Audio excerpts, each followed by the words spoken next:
Welcome to my channel. MPPSC pre 2026 के unit 6 का जो इकोनॉमिक सर्वे है उसका काफ़ी इंपॉर्टेंस है यूनिट 6 के लिए, तो वो हम कवर करने वाले हैं इस वीडियो के माध्यम से। तो यहाँ से आप देख सकते हो मध्य प्रदेश का आर्थिक सर्वेक्षण 2024-25। इसमें मैंने जो भी इम्पोर्टेंट है पूरे इकोनॉमिक सर्वे में वो हाईलाइट कर दिया है और कुछ मैंने अपने नोट्स भी इंक्लूड कर दिए। यहाँ से आप देख सकते हो ये जो फैक्चुअल डेटा है इतना इंपॉर्टेंट है, आपको यहाँ से डायरेक्टली एग्जाम में क्वेश्चन देखने मिलेंगे।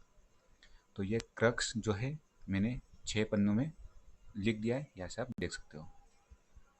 ठीक है, तो इस पर हम सबसे लास्ट में आएंगे। जो भी इम्पोर्टेंट हाइलाइट्स है इकोनॉमिक सर्वे में उसे हम कवर कर लेते हैं। तो चलिए स्टार्ट करते हैं। यहाँ से आप देख सकते हो अगले 5 वर्षों में मध्य प्रदेश का जो राज्य का सकल घरेलू उत्पाद है उसको दोगुना करने का लक्ष्य रखा गया है। इससे हम आगे भी जानेंगे। तो इसमें जो जो हाईलाइटेड पार्ट है उसे आप देखते चलिए, काफ़ी इंपॉर्टेंट है आने वाली एग्जाम के लिए। ये आपका इकोनॉमिक सर्वे ऑफिशियल वेबसाइट से डाउनलोड किया गया है। ठीक है, तो यहाँ से स्टार्ट होता है। जो भी इम्पोर्टेंट फैक्चुअल डेटा है आप नोट करते चलिए। मध्य प्रदेश ने वर्ष 2028-29 तक राज्य के सकल घरेलू उत्पाद जीएसडीपी को दोगुना करने का लक्ष्य रखा गया है और ये क्वेश्चन पीवाईक्यू हो चुका है। प्रीवियस ईयर क्वेश्चन एमपीपीएससी के वेरियस एग्जाम में ये क्वेश्चन पूछा जा चुका है। ठीक है, सेकेंड, ये फैक्चुअल डेटा लेटेस्ट अभी जो 22 मार्च की एग्ज़ाम हुई है आपकी स्टेट इंजीनियरिंग सर्विसेज, उसमें ये क्वेश्चन पूछा जा चुका है। मध्य प्रदेश का जीएसडीपी कितना है प्रचलित भाव पर? तो यहाँ से आप देख सकते हो प्रचलित भाव पर मध्य प्रदेश का जीएसडीपी 15.03 लाख करोड़ रुपए। स्थिर भाव पर पूछ लिया जाए आपको तो कितना है, तो लगभग 7 लाख करोड़ के समथिंग है। ध्यान रखिएगा प्रचलित भाव पर मध्य प्रदेश का जीएसडीपी 15 लाख करोड़ के समथिंग है। ठीक है, कितने प्रतिशत की वृद्धि हुई है एज कम्पेयर टू 2023-24? तो यहाँ से आप देख सकते हो 11.05%। इस प्रकार के क्वेश्चन एमपीपीएससी पूछता है, तो इससे आप स्टार मार्क कर लीजिए। ठीक है, 2023-24 में मध्य प्रदेश का जीएसडीपी कितना था, तो 13.5 लाख करोड़ के समथिंग। और 2024-25 में फाइनेंशियल ईयर 2024-25 में 15 लाख करोड़ के समथिंग। कितने प्रतिशत की वृद्धि हुई है, तो 11% की वृद्धि हुई है। ठीक है, घबराइए मत, इसे लास्ट में हम एक बार फिर रिवाइज करेंगे। ये डेटा को मैंने क्रक्स अपने जो शॉर्ट नोट्स है उसमें लिख दिया है।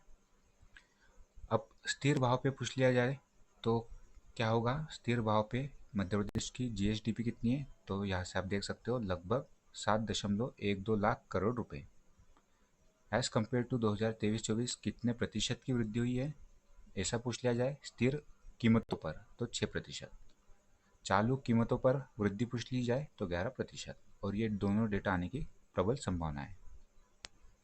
ठीक है, यहाँ से आप ग्राफ के माध्यम से भी देख सकते हो, और यदि आपको लगता है तो स्क्रीनशॉट आप पॉज करके ले लीजिएगा। ये मध्य प्रदेश की जीएसडीपी 2024-25 के लिए। ठीक है, ये रेड में लिखा हुआ है प्रचलित भाव पर, और जो ग्रीन ग्राफ्स है आपके वो स्थिर भाव पर मध्य प्रदेश की जीएसडीपी को बताते हैं। जीएसडीपी क्या होती है ये तो आपको बेसिक पता ही होगा। ठीक है, एक साल के भीतर मध्य प्रदेश में जो भी गुड्स एंड सर्विसेज की फाइनल वैल्यूज है उसको इंक्लूड किया जाता है जीएसडीपी में। ग्रॉस डोमेस्टिक प्रोडक्ट भी आपने पढ़ा होगा ये कॉन्सेप्ट। ठीक है, तो अंतिम वस्तु एवं सेवा का जो मूल्य है एक फाइनेंशियल ईयर में, उसे जीएसडीपी में शामिल किया जाता है। ये फैक्चुअल डेटा आपको एग्जाम के दृष्टिकोण से याद रखना होगा। प्रति व्यक्ति आय कितनी है मध्य प्रदेश की, तो ये इंपॉर्टेंट डेटा है और आने वाले एग्जाम में यहाँ से क्वेश्चन पूछे गए। तो प्रचलित भाव पर देखें तो मध्य प्रदेश में जो पर कैपिटा इनकम है वो है आपकी 1,52,615, और ये क्वेश्चन आ चुका है PYQ. Madhya Pradesh various exam कराता है कंडक्ट, तो उसका पेपर 1 देखोगे आप तो उसमें मध्य प्रदेश जीके, एमपी की इकोनॉमिक्स, एमपी का करंट अफेयर्स है। तो जो current affairs maximum MPPSC form करता है वो आपका इकोनॉमिक सर्विस ही होता है। ठीक है, तो प्रचलित भाव पर 2024-25 में मध्य प्रदेश की पर कैपिटा इनकम कितनी है, तो 1,52,615 रुपये। 1,52,615 रुपये प्रचलित भाव पर। स्थिर भाव अर्थात 2011-12 का जो मूल्य था उस पर स्थिर भाव पे पूछ लिया जाए तो 70,434 रुपये। ये दोनों काफ़ी इंपॉर्टेंट डेटा है, आप नोट करते चलिए। यहाँ से आप ग्राफ के माध्यम से भी देख सकते हो। पर कैपिटा इनकम,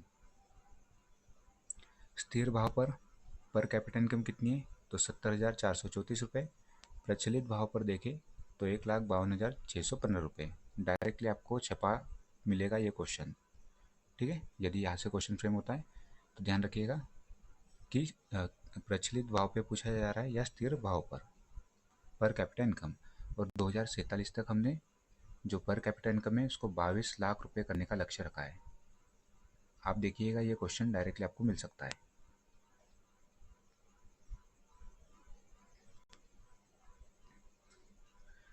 चलिए नेक्स्ट देखते हैं। जो भी क्रक्स है मैंने वही आपको बता रहा हूँ। मैंने इकोनॉमिक सर्वे अपने एंड से पढ़ा है और आप इसका फ़ायदा लीजिए। जो हाईलाइटेड पार्ट है उसको नोट करते चलिए। अब जो आपको सेक्टर वाइज कंट्रीब्यूशन देखना होगा प्रचलित कीमतों पर और स्थिर कीमतों पर। ध्यान रखिएगा एग्जामिनेशन में किस आधार पर पूछा जा रहा है। तो जैसे प्राइमरी सेक्टर जिसमें आपका डेयरी उद्योग है, कृषि उद्योग है, ये सभी प्राइमरी सेक्टर में आता है। सेकंड में विनिर्माण, निर्माण, ये आता है आपका उद्योग वगैरह सेकेंडरी सेक्टर में। और टर्सरी सेक्टर की बात करें तो जो भी सर्विसेज है, आईटी सर्विसेज हो गई और वेरियस सर्विसेज इसमें इंक्लूड होती है, ठीक है। तो प्रचलित भाव पर देखें तो प्राइमरी सेक्टर टॉप पे है, देन सेकेंड टर्शरी सेक्टर आता है, देन सेकेंडरी। कंट्रीब्यूशन कितना है प्राइमरी सेक्टर का तो 44%, ठीक है। प्रचलित भाव पर वित्तीय वर्ष 2024-25 के लिए प्राइमरी सेक्टर का कंट्रीब्यूशन है 44%। यहाँ से आप देख सकते हो। यदि आपसे पूछ लिया जाए कि तृतीय क्षेत्र का कंट्रीब्यूशन कितना है तो 36%, 36% टर्शरी सेक्टर का कंट्रीब्यूशन। यदि पूछ लिया जाए कि उद्योग वगैरह सेक्टर है आपका सेकेंडरी सेक्टर, प्रचलित भाव पर मार्केट प्राइस पर कंट्रीब्यूशन कितना है तो 19%, ठीक है। ये डेटा काफ़ी इंपॉर्टेंट है, नोट कर लीजिए। सर्विस सेक्टर का 36%, 19% कंट्रीब्यूशन है सेकेंडरी सेक्टर का और एग्रीकल्चर का कंट्रीब्यूशन है जीएसडीपी में 44%, ठीक है। ये आपका प्रचलित भाव पर है। मार्केट प्राइस पर अब देखते हैं स्थिर भाव पर अर्थात जो 2011-12 को बेस ईयर मान के हम डेटा निकालते हैं उसे कहा जाता है स्थिर भाव पर मध्य प्रदेश के जो वेरियस सेक्टर का कंट्रीब्यूशन कैसा रहा है। तो यहाँ देखोगे आप तो स्थिर भाव पर आपको टर्शरी सेक्टर टॉप में देखने मिलेगा, देन आपका primary sector, then secondary sector. जबकि प्रचलित भाव पर देखें तो प्रचलित भाव पर प्राइमरी सेक्टर प्रथम है, स्थिर भाव पर देखें तो टर्शरी सेक्टर प्रथम है। अब कंट्रीब्यूशन हमें याद करना होगा क्या? यस, कंट्रीब्यूशन हमें याद करना होगा, एग्जामिनेशन में पूछा जा सकता है। तो जो टर्शरी सेक्टर है, एक मिनट रुकिए, यहाँ आप देख सकते हो जो टर्शरी सेक्टर है इसमें 40% है कंट्रीब्यूशन। ये आपका टर्शरी सेक्टर, ये आपका प्राइमरी सेक्टर और ये आपका सेकेंडरी सेक्टर, ठीक है। तो 40%, 35% और 24%। तो आइए हम कंपैरिजन एक बार कर लेते हैं। मैं इसे साफ कर देता हूँ। आप इस प्रकार से एक टेबल बना लीजिए तो आपको अच्छे से डेटा याद रहेगा। इस प्रकार से हम टेबल बना लेते हैं 2024-25 के लिए। सेक्टर लिख लेते हैं आप, primary, secondary, tertiary, eight market price और कांस्टेंट प्राइस। अब कंट्रीब्यूशन देख लेते हैं। मार्केट प्राइस में प्राइमरी सेक्टर का कंट्रीब्यूशन कितना है 44%, ठीक है। सेकेंडरी सेक्टर का कंट्रीब्यूशन कितना है 19% और टर्शरी सेक्टर का कंट्रीब्यूशन है 36%। अब करंट प्राइस पे देख लेते हैं। ये मार्केट प्राइस है, ये कांस्टेंट प्राइस है, सॉरी, है ना। इसे आप नॉमिनल प्राइस भी कर सकते हो, ध्यान रखिएगा। हिंदी में बोल दिया जाए तो जो आपका मार्केट प्राइस उसे कहेंगे प्रचलित मूल्य और जो कांस्टेंट प्राइस है या नॉमिनल प्राइस है उसे कहेंगे स्थिर मूल्य। तो कंट्रीब्यूशन कितना है तो यहाँ से आप देख सकते हो 40, 35, 24। तो 40 किसका है तो यहाँ 40 है टर्शरी सेक्टर का, 35 किसका है प्राइमरी सेक्टर का एट कांस्टेंट प्राइस और 24% किसका है तो सेकेंडरी सेक्टर का, ठीक है। यहाँ से आप देख सकते हो। इसका स्क्रीनशॉट लेना चाहते हो तो ले सकते हो। आगे बढ़ते। अब देखिए एमपीपीएससी क्या डीप में भी जाके क्वेश्चन पूछता है, और एमपीपीएससी की वेरियस एग्जाम की यदि आप पेपर सॉल्व करते हो तो उसमें आपको इस प्रकार के क्वेश्चन देखने मिलते हैं। एक एग्जामिनेशन में पूछ लिया गया था कि सबसे कम कंट्रीब्यूशन प्राइमरी सेक्टर में किसका है, तो मत्स्य और जलीय कृषि का। जैसे आप देख सकते हो ओनली 0.52% ही कंट्रीब्यूट करता है प्राइमरी सेक्टर में। वेरियस सब सेक्टर आते हैं, जैसे आपका एग्रीकल्चर है, आपका फसलें इसमें शामिल है, फिर पशुधन है, आपका वानिकी है, आपका मत्स्य पालन है, खनन और उत्खनन है। तो यहाँ सेक्टर वाइज कंट्रीब्यूशन आप देख सकते हो। सबसे अधिक कंट्रीब्यूशन किसका है, तो यहाँ से कंपेयर हम करें तो 31% फसलों का कंट्रीब्यूशन है। सबसे कम कंट्रीब्यूशन आपसे पूछ लिया जाए तो मत्स्य और जलीय कृषि 0.52%। ठीक है, ये जैसे प्राइमरी सेक्टर का कंट्रीब्यूशन कितना है 44% मार्केट प्राइस पर, तो उसमें से जो 44% में से 31% आपको फसलों में देखने मिलेगा, जो उत्पादन होता है। ठीक है, उसका कंट्रीब्यूशन है आपका 31%। देन पशुधन का 7.42%, खनन उत्खनन थर्ड नंबर पे आपको देखने मिलेगा 3.25%, वानिकी 2.26%, देन मत्स्य एवं जलीय कृषि 0.52%। इस प्रकार से क्वेश्चन फ्रेम हो सकता है कि प्राथमिक क्षेत्र में सर्वाधिक किस उप क्षेत्र का योगदान सर्वाधिक है, तो यहाँ से आप बता सकते हो फसलें। यदि इस प्रकार से क्वेश्चन बनता है कि प्राथमिक क्षेत्र में किस उप क्षेत्र का योगदान सबसे कम है, तो मत्स्य एवं जलीय कृषि। ठीक है, ग्रोथ रेट आप यहाँ से देख सकते हो, ग्रोथ रेट सेक्टर में कितना हुआ है, तो इसमें आपको ग्रोथ रेट में जो मत्स्य मत्स्य एवं जलीय कृषि है वह सर्वाधिक ग्रोथ आपको देखने मिलेगी 21% के समथिंग। बट जीएसडीपी में कंट्रीब्यूशन पूछे तो फसलों का कंट्रीब्यूशन ज़्यादा है प्राइमरी सेक्टर में। ठीक है, दोनों अलग अलग चीज़ें हैं।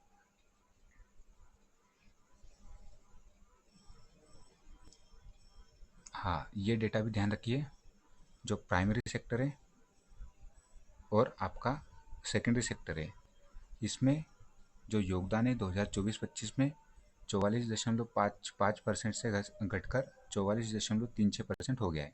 तो आपको प्राइमरी सेक्टर और सेकेंडरी सेक्टर में जो कंट्रीब्यूशन है जीएसडीपी में वो घटता हुआ कुछ पॉइंट देखने मिलेगा, और ये क्वेश्चन एक एमपीपीएससी के एक एग्जाम में पूछा जा चुका है। जबकि टर्शियरी सेक्टर देखोगे तो उसमें जो कंट्रीब्यूशन है थोड़ा आपको बढ़ता हुआ दिखेगा। ये आपका इकोनॉमिक सर्वे बता रहा है 2024-25 में इसका योगदान 44.55 से घटकर 44.36 हुआ है। ठीक है, अब सेकेंडरी सेक्टर देख लेते हैं। ये आपका द्वितीय क्षेत्र। सेकेंडरी सेक्टर में क्या क्या आता है, विनिर्माण आता है, आपका निर्माण आता है, विद्युत गैस एवं जलापूर्ति आती है। ठीक है, विनिर्माण का अर्थ क्या है, मैन्युफैक्चरिंग सेक्टर। मैन्युफैक्चरिंग सेक्टर, निर्माण का अर्थ हो जाता है कंस्ट्रक्शन, जो रोड बनते हैं, हाईवेज बनते हैं, ये सभी निर्माण सेक्टर में शामिल होते हैं। तो आप सेकेंडरी सेक्टर का कंट्रीब्यूशन यहाँ से देख सकते हो। जीएसडीपी में कितना कंट्रीब्यूट करता है एट मार्केट प्राइस 19%। ठीक है, ये दिया गया है। कभी कंपेयर करें 2023-24 के अनुसार, तो 2024-25 में जो सेकेंडरी सेक्टर है उसका कंट्रीब्यूशन थोड़ा कम हुआ है, 19.36 से 19.03 हो गया है। ठीक है, तो ये कंपैरिजन वाला डेटा आपको पता होना चाहिए। बाकी ओवरऑल आपको कितना कंट्रीब्यूशन है, तो 19% मार्केट प्राइस पर, प्रचलित मूल्यों पर। अब इस प्रकार का क्वेश्चन फ्रेम हो सकता है कि द्वितीय क्षेत्र में सबसे अधिक कंट्रीब्यूशन किसका है, तो यहाँ से आप कंपेयर करोगे तो सबसे अधिक कंट्रीब्यूशन है आपका कंस्ट्रक्शन सेक्टर का 12%। सबसे कम पूछ लिया जाए तो मैन्युफैक्चरिंग सेक्टर 6.64%, और विद्युत गैस एवं जल आपूर्ति पूछ लिया जाए तो 7.82%। अब ये डेटा है ना, आप एमपीपीएससी मेंस में यूज़ करोगे तो डेफिनेटली आपको काफ़ी एडवांटेज मिलेगा अपने आंसर राइटिंग में, और इंटरव्यू कॉल आने की संभावना आपकी बढ़ जाती है। तो ये डेटा हम एमपीपीएससी प्री में पढ़ रहे हैं, बट यदि एमपीपीएससी मेंस में आप इस प्रकार का डेटा अपने आंसर राइटिंग में यूज़ करोगे तो आपको काफ़ी ज़्यादा फ़ायदा होता है। ठीक है, एक बार आप नोट कर लीजिए तो आपको मेंस में भी ये काम आएगा। लास्ट तक वही स्टूडेंट मेरे साथ बने रहेंगे जो काफ़ी सीरियस है, और डेफिनेटली उन्हीं का होगा प्री फिर क्लियर। तो और यदि आपका प्री क्लियर हो जाता है तो आपको मेंस के जो इकोनॉमिक वाला पोर्शन है उसमें ये जो डेटा है काफ़ी इंपॉर्टेंट है, और आप अपने आंसर राइटिंग में यूज़ करते हो तो आपको काफ़ी ज़्यादा फायदा होने वाला है। अब देखते हैं हम जो टर्शरी सेक्टर है उसका ओवरऑल कंट्रीब्यूशन कितना है जीडीपी में। मध्य प्रदेश की जीएसडीपी में 36% एज़ कम्पेयर टू 2023-24 कुछ परसेंट बढ़ा है। 36.09% से बढ़ के 36.71% हुआ है। तो क्वेश्चन एमपीपीएससी ने किस प्रकार से फ्रेम किया था कि किन सेक्टर में प्रचलित कीमतों पर एक मिनट रुकिए। हाँ देखिए, क्वेश्चन इस प्रकार से पूछा था एमपीपीएससी के एग्जाम में कि किन सेक्टर में जीएसडीपी में प्रचलित मूल्यों पर जो कंट्रीब्यूशन है वो घटता हुआ आपको दिखाई देता है। ऑप्शन दिया गया था केवल प्राइमरी सेक्टर में, सेकंड ऑप्शन मिला था केवल सेकेंडरी सेक्टर में, थर्ड ऑप्शन आई थिंक इस प्रकार से फ्रेम किया था कि primary as well as secondary sector में, और फोर्थ ऑप्शन इस प्रकार था कि प्राइमरी, सेकेंडरी और टर्शरी तीनों सेक्टर में डिक्लाइन देखने मिला है। तो ध्यान रखिएगा, जो प्राइमरी एंड सेकेंडरी सेक्टर है वहाँ प्रचलित कीमतों पर डिक्लाइन देखने मिल रहा है। या आप देख सकते हो ये इकोनॉमिक सर्वे बता रहा है, या मैंने एरो भी लगा दिया है रेड कलर से। और जो प्राइमरी सेक्टर देखोगे आप तो इसमें भी यहाँ डिक्लाइन देखने मिल रहा है, जबकि टर्शरी सेक्टर हम देखते हैं तो यहाँ वृद्धि आपको देखने मिलती है एज़ कम्पेयर टू 2023-24। इतना डीप में जाके एमपीपीएससी पूछ रहा है। अब जो तृतीय सेक्टर है उसमें उप क्षेत्रों का योगदान आप देख सकते हो। सबसे अधिक कंट्रीब्यूशन कौन सा सेक्टर करता है, उप क्षेत्र करता है, सब सेक्टर करता है, तो व्यापार, होटल एंड रेस्टोरेंट 10.09%। ठीक है, इसे आप स्टार मार्क कर लीजिए। सबसे कम कंट्रीब्यूशन कौन करता है, तो रेलवे 0.84%। ठीक है, इस प्रकार के क्वेश्चन आपसे पूछे जा सकते हैं। अब यहाँ पे जो फैक्चुअल डेटा है वो यहाँ से नोट करते चलिए। मध्य प्रदेश का राजस्व अधिशेष कितना है, रेवेन्यू सरप्लस में है मध्य प्रदेश, तो 1700 करोड़ का मध्य प्रदेश का राजस्व अधिशेष है। राजकोषीय घाटा का डेटा पूछ लिया जाए, फिस्कल डेफिसिट, तो मध्य प्रदेश का जो फिस्कल डेफिसिट है 4.11% है। ये इंपॉर्टेंट डेटा है। राजस्व प्राप्तियाँ लगभग 2.63 लाख करोड़ की राजस्व प्राप्ति का अनुमान है। ये डेटा इतना इंपॉर्टेंट नहीं है, छोड़ दीजिए। पूंजीगत व्यय भी ध्यान रखिए कि 61,000 करोड़ का है पूंजीगत व्यय, कैपिटल एक्सपेंडिचर। जो डेटा है वो स्टार में मार्क कर दूंगा, वो आप याद रखिएगा। अब ये यहाँ पे एक डेटा दिया गया है कि मध्य प्रदेश में जनधन योजना के तहत लगभग 4.5 करोड़ बैंक खाते खोले गए हैं। तो इस प्रकार का डेटा यदि पूछ लिया जाता है तो आपको पता होना चाहिए।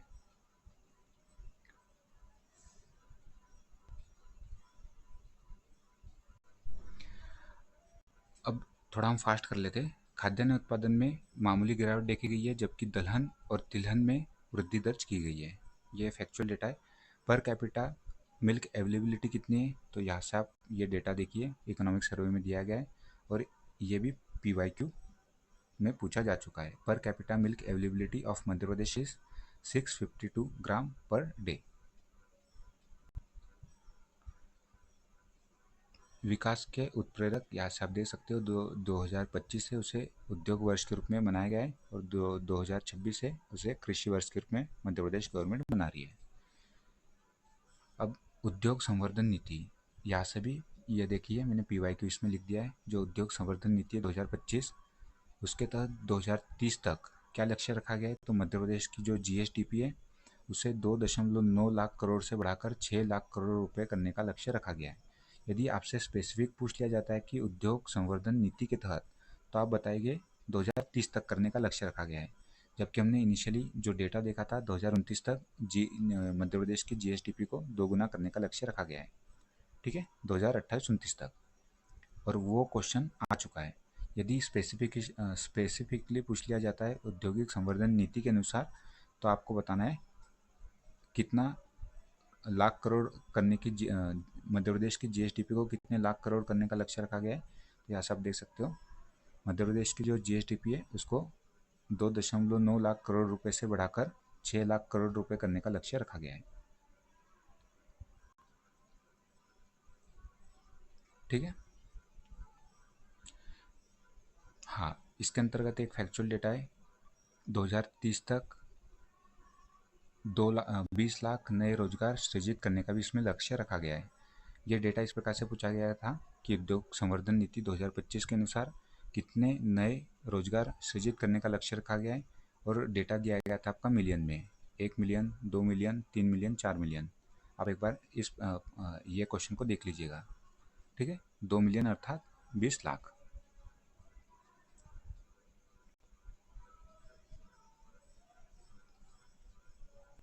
तो ये फैक्चुअल डेटा है आपका, इम्पॉर्टेंट है। उद्योग संवर्धन नीति 2025 और जीएसडीपी का लक्ष्य क्या है, तो 6 लाख करोड़ और 20 लाख नए रोजगार सृजित करने का इसमें लक्ष्य रखा गया है। थोड़ा हम फास्ट देखते हैं, ये वही है डेटा।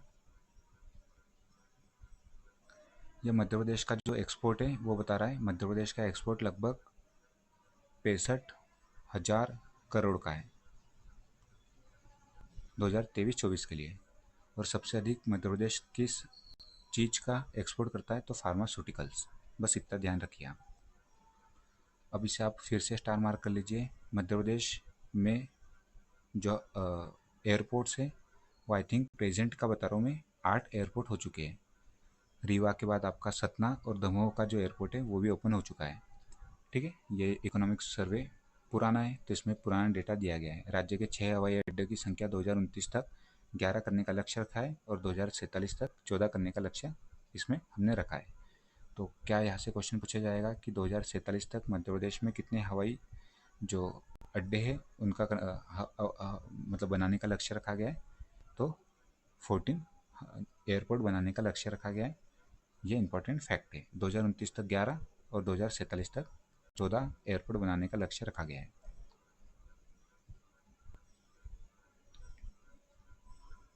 ठीक है, ये फैक्चुअल डेटा है, एग्जाम में पूछा जा सकता है। तो यहाँ से आप ये नोट कर सकते हो, 2029 तक 11 और 2047 तक 14 एयरपोर्ट बनाने का लक्ष्य रखा गया है। अब लाडली बहना योजना के तहत 1.3 करोड़ महिलाओं को वित्तीय सहायता प्रदान की जा रही है। ये फैक्चुअल डेटा भी आप नोट कर सकते हो।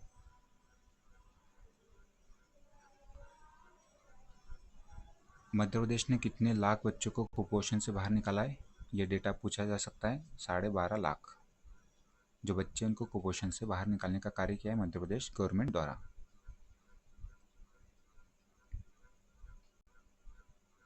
सरकारी नौकरी में महिला के लिए 35% आरक्षण दिया गया है, इसकी जानकारी आपको होगी। ये डेटा काफ़ी इंपॉर्टेंट, इसे नोट कर लीजिए। मल्टी डायमेंशनल पावर्टी इंडेक्स, जो मल्टी डायमेंशनल पावर्टी इंडेक्स है उसमें 2022-23 तक राज्य की गरीबी दर घटकर 15.01% रह गई है। यदि आप प्रीवियस ईयर सॉल्व करते हो तो आपको इकोनॉमिक सर्वे का इंपॉर्टेंस पता चलेगा। ध्यान रखिएगा, 2022-23 तक राज्य की गरीबी दर घटकर 15% रह गई है।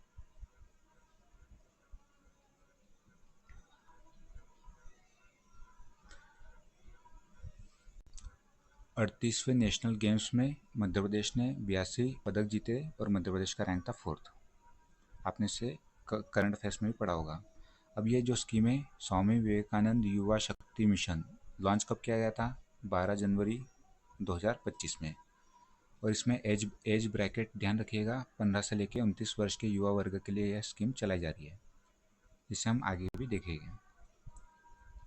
मध्य प्रदेश की क्लाउड नीति कब की है, तो जो क्लाउड पॉलिसी आपकी 2024 की है। आईसीटी में इस प्रकार का क्वेश्चन पूछा जा सकता है। ठीक है, काफ़ी सारे इसमें फैक्चुअल डेटा है। मध्य प्रदेश का राजस्व आधिक्य कितना है, तो ये हम देख चुके हैं, 1700 करोड़ का है। राजकोषीय घाटा 4.11% है। राजकोषीय घाटा का लक्ष्य क्या रखा गया है, 4.11 से घटाकर 3.50 करने का लक्ष्य रखा गया है।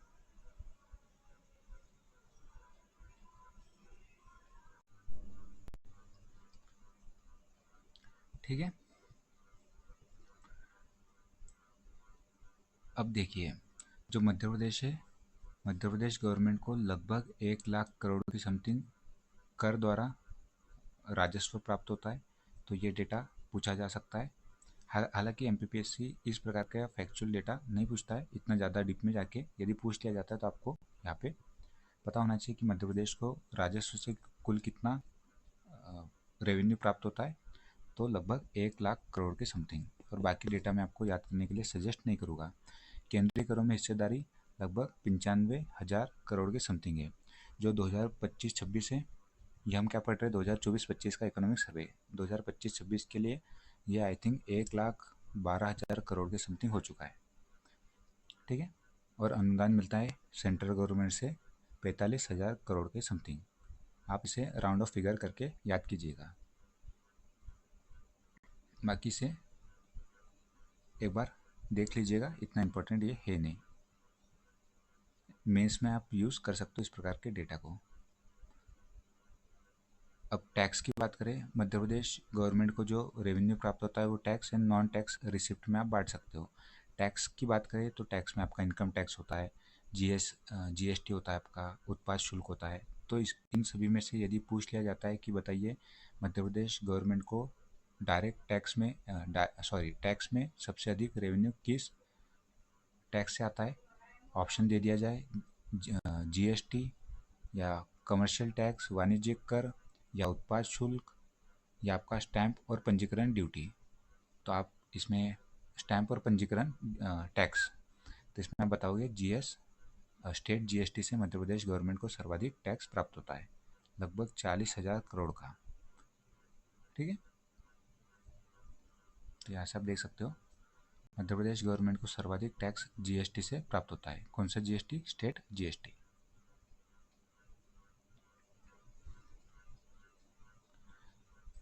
गवर्नमेंट के आय के दो सोर्स है आपके, ऐसे वेरियस सोर्स है, mainly tax and non tax receipt आपके इसमें मेनली रखे जाते हैं रेवेन्यू सोर्स में। तो जो नॉन टैक्स रिसिप्ट है उसमें सर्वाधिक जो कंट्रीब्यूशन करता है वो अलोह खनन और धातुकर्म उद्योग करता है, लगभग 11,000 करोड़ के समथिंग।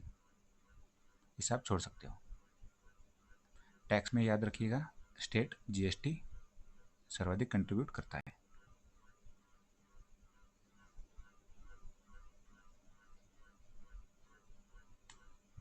अब यहाँ व्यय दिया गया है। मध्य प्रदेश का जो व्यय है 2020-21 2001 की तुलना में 2024-25 में 20 गुना बढ़ा है, ये पूछा जा सकता है।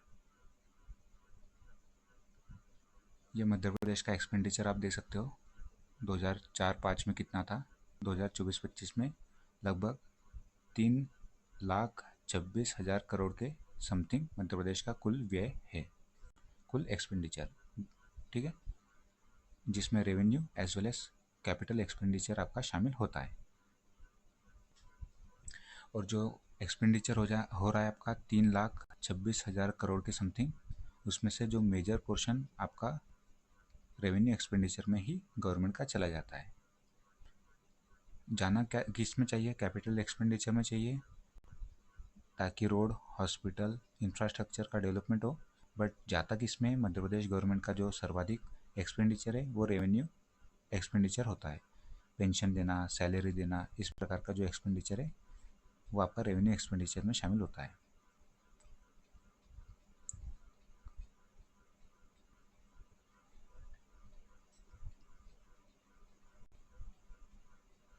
देखिए इस प्रकार के एमपीपीएससी क्वेश्चन पूछता है। एमपीपीएससी 2025 का पेपर देख लीजिए, उसमें जीएसडीपी का अनुपात पूछा गया है। आप मध्य प्रदेश गवर्नमेंट का जो ऋण है उसका जीएसडीपी से अनुपात पूछा गया है। तो मध्य प्रदेश का जो ऋण, कुल कितना ऋण है, और उसे हम डिवाइड कर देते हैं मध्य प्रदेश के कुल जीएसडीपी से इंटू 100, तो हमें जो परसेंटेज मिलता है वो पता होना चाहिए। इसे कहते हैं debt to GDP ratio. Debt to GDP ratio. तो मध्य प्रदेश गवर्नमेंट का डेट टू जीडीपी रेशो कितना है? तो लेटेस्ट वाला डेटा हमें याद करना है 2024-25 के लिए 32% के समथिंग। ठीक है, इसे आप स्टार मार्क कर लीजिए, काफ़ी इंपॉर्टेंट है। मध्य प्रदेश गवर्नमेंट का डेट टू जीडीपी रेशो कितना है? 32% के समथिंग 2024-25 के लिए। 2023-24 के लिए पूछ लिया जाए तो 27% के समथिंग। ठीक है। किस ईयर का डेटा पूछा जा रहा है ये आप ध्यान रखिएगा। एक क्वेश्चन आपसे पूछ रहा हूँ, मध्य प्रदेश का एफआरबीएम एक्ट कब का है? Fiscal responsibility and budget management act. आप बताइएगा कमेंट बॉक्स में। मध्य प्रदेश का पूछ रहा हूँ, ना कि मैं सेंट्रल गवर्नमेंट का एक्ट पूछ रहा हूँ। दोनों की डेट अलग अलग है। यदि आप दोनों बताना चाहते हो तो दोनों बता दीजिएगा कमेंट बॉक्स में। ये वही दिया है, डेब्ट टू जीडीपी रेशो 2024-25 में लगभग 33.6% हो सकता है। ये पहले अनुमान लगाया गया था, बजट अनुमान, ये आप देख सकते हो। लगभग 32 से लेकर 33%। आप इसे ऐसा याद रखिए। डेब्ट to GDP ratio of Madhya Pradesh for financial year 2024-25 के लिए। अब बैंकिंग और वित्तीय संस्थान के बारे में देख सकते हो। मध्य प्रदेश में 33 शेड्यूल कमर्शियल बैंक के, 2 क्षेत्रीय ग्रामीण बैंक के, 1 राज्य सहकारी बैंक के, 38 जिला केंद्रीय सहकारी बैंक के, 8 लघु वित्त बैंक के, 1 भुगतान बैंक के इंडियन पोस्ट पेमेंट बैंक के रूप में। फैक्चुअल डेटा याद कर सकते हो।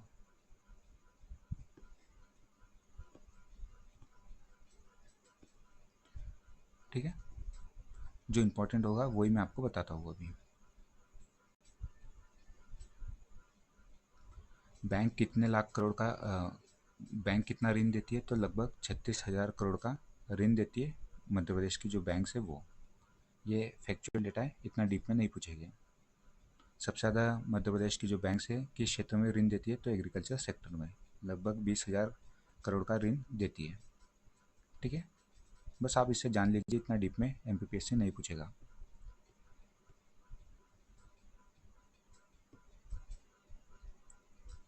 ये दुग्ध उत्पादकता मध्य प्रदेश में, ये हमने जान लिए। कुल अंडा उत्पादन प्रति व्यक्ति अंडा उपलब्धता यहाँ से आप दे सकते हो, 40 एग्स पर पर्सन पर ईयर, पर पर्सन पर ईयर।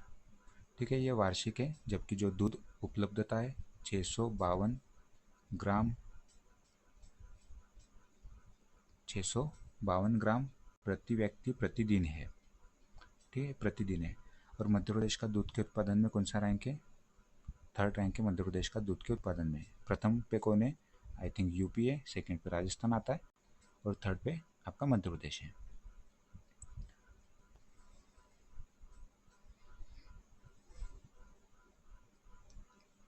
दालों के उत्पादन में मध्य प्रदेश का रैंक है 1st। अब देखिए, यदि डीप में जाना है तो इस प्रकार का क्वेश्चन फ्रेम कर सकता है एमपीपीएससी की। बताइए मध्य प्रदेश में कि कौन सी दाल का उत्पादन सर्वाधिक होता है। ऑप्शन दे देगा आपके पास। दालों के उत्पादन में चना का उत्पादन सर्वाधिक होता है, या मूंग का उत्पादन होता है, या उड़द का होता है, या मसूर का होता है। तो यदि डीप में आपको पता रहता है तो आपका आंसर सही होने की संभावना बढ़ जाती है।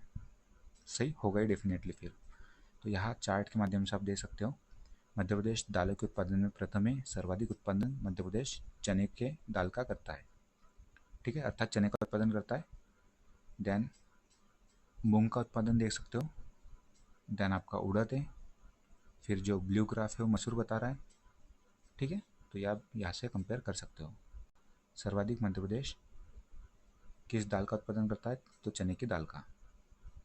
देन फिर आपका मूंग। इतने में आपका काम हो जाएगा एमपीपीएससी के लिए।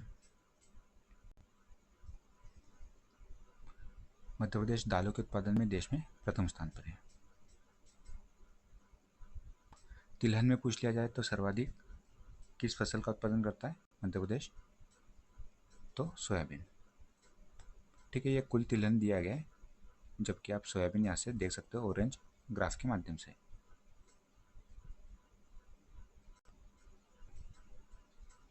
बाकी इतना डिटेल में हम नहीं जानेंगे। गन्ने का उत्पादन कितना होता है, कपास का उत्पादन, ये आपके मेंस के काम की चीज़ है।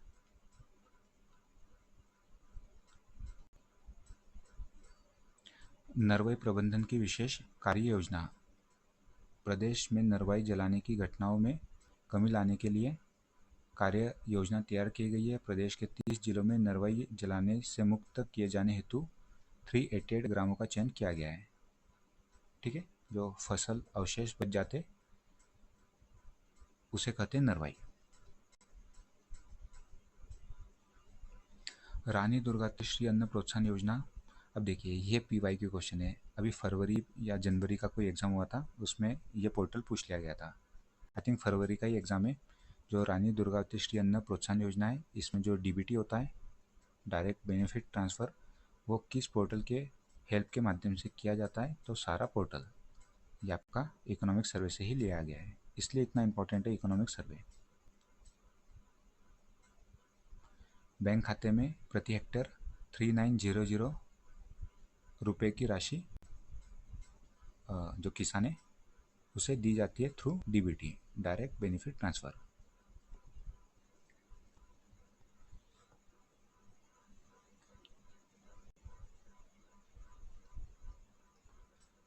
ये देखिएगा, इसका फुल फॉर्म एक बार देख लीजिए, बाकी इसके प्रोविज़न इतने इंपॉर्टेंट नहीं है एग्जाम के लिए। National mission on agricultural extension and technology, ये फुल फॉर्म है आत्मा का, आत्मा, ठीक है। टेक्नोलॉजी को बढ़ाना है एग्रीकल्चर में।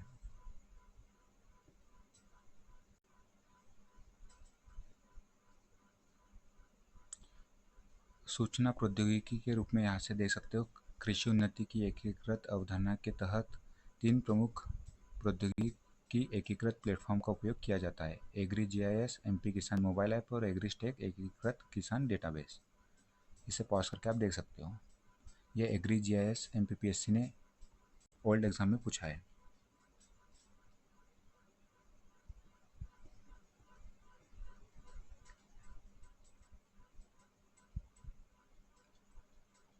मसालों के उत्पादन में देश में मध्य प्रदेश का रैंक है फर्स्ट।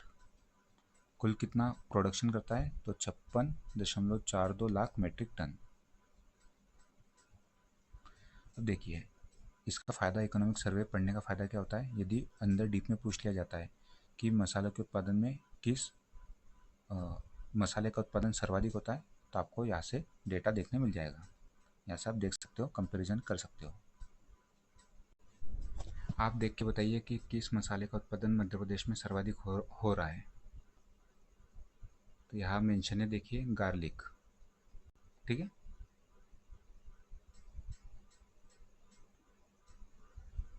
गार्लिक अर्थात लहसुन, जिसका सर्वाधिक मध्य प्रदेश में प्रोडक्शन हो रहा है। यदि इस प्रकार से ऑप्शन दे दिया जाता तो हो सकता है कन्फ्यूजन हो आपको एग्जामिनेशन में। मसालों के उत्पादन में मध्य प्रदेश का रैंक है फर्स्ट। और मध्य प्रदेश किस मसालों का मतलब इस प्रकार से यदि क्वेश्चन दे दिया जाता है ऑप्शन के माध्यम से कि इनमें से किसका प्रोडक्शन सर्वाधिक होता है मध्य प्रदेश में, गार्लिक, जिंजर, कोरिएंडर या रेड चिली, तो ऐसा आप कंपैरिजन के माध्यम से भी देख सकते हो। बाकी इंडिविजुअल प्रोडक्शन देखना है तो यहाँ से दिया गया है।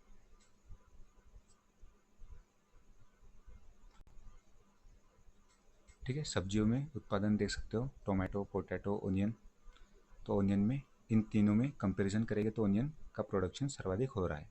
ठीक है, ध्यान दीजिएगा, इसमें 4 मसाले हैं, चिली, कोरिएंडर, जिंजर और गार्लिक। ये 4 के कंपैरिजन में सर्वाधिक प्रोडक्शन हो रहा है गार्लिक का, जबकि इन 3 के प्रोडक्शन में, टोमेटो, पोटैटो, ओनियन की, इसमें कंपैरिजन करेंगे तो सर्वाधिक प्रोडक्शन हो रहा है आपका ओनियन का। और सब्जियों के उत्पादन में आई थिंक मध्य प्रदेश का 3rd रैंक है क्या? आप कमेंट बॉक्स में बताइएगा, इसे मैं क्वेश्चन मार्क कर देता हूँ। मध्य प्रदेश में कुल कितना प्रोडक्शन होता है? तो यहाँ मेंशन है, लगभग 250 लाख मीट्रिक टन के इक्विवेलेंट। फलों का उत्पादन लगभग 100 लाख मीट्रिक टन के इक्विवेलेंट। ये डेटा आपको मेंस में यूज़ करना चाहिए अपने आंसर राइटिंग में।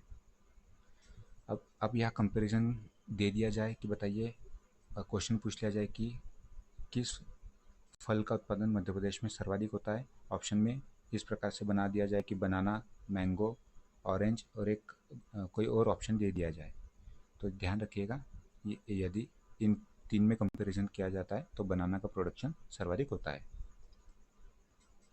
संतरा और बनाना में आप कंफ्यूज हो सकते हो, बट ग्राफ के माध्यम से आप देख लीजिए।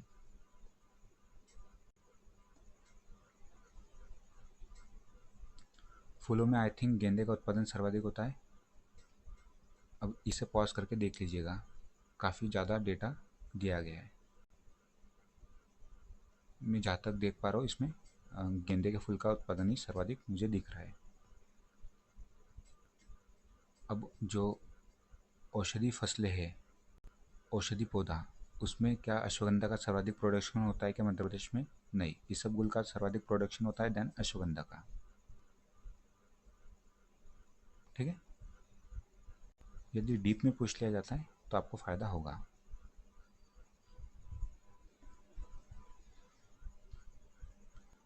बाकी ये मेंस में आपको काम में ये जो डेटा है वो आएगा। ई अनुज्ञा प्रणाली क्या है? तो यहाँ से आप देख सकते हो, ई अनुज्ञा प्रणाली कृषि उपज के परिवहन के लिए गेट पास जारी करने के लिए ई अनुज्ञा प्रणाली का उपयोग किया जाता है। और जो उक्त योजना है इसको स्कॉच ग्रुप न्यू दिल्ली के द्वारा Skoch order of the merit वर्ष 2023 प्रदान किया गया है। ई अनुज्ञा प्रणाली, ई मंडी योजना, ये भी मध्य प्रदेश गवर्नमेंट की है। यहाँ से यदि आपको लग रहा है तो पॉज करके देख सकते हो। MP farm gate, Madhya Pradesh Bharat का एकमात्र ऐसा राज्य है जिसने इस तरह की व्यवस्था को लागू किया है जो भारत सरकार से प्रशंसा अर्जित कर रहा है। एमपी फार्म गेट क्या है? तो इसमें एंड्रॉयड जो एमपी फार्म गेट ऐप है, एंड्रॉयड आधारित एप्लीकेशन है जो किसानों को अपनी कृषि उपज को अपने घरों, खेतों और भंडारण स्थानों से अपनी कीमतों पर भौतिक रूप से मंडी लाए बिना बेचने में सक्षम बनाती है। ये मुझे लगता है कि एमपीपीएससी क्वेश्चन कोई ना कोई एग्जाम में देगा। एमपी फार्म गेट ऐप, ठीक है। मध्य प्रदेश का एग्रीकल्चर का निर्यात कितना है? तो लगभग 10,000 करोड़ रुपए। ठीक है, ये मैंने के लिखा है, अर्थात 10,000। एग्जैक्ट फिगर में देखना है आपको तो 9763.93 करोड़ रुपए। लगभग आप इसे याद कर सकते हो कि मध्य प्रदेश कितने करोड़ रुपए का एक्सपोर्ट करता है एग्रीकल्चर में। तो लगभग 10,000 करोड़ रुपए के समथिंग, 10,000 करोड़ के समथिंग।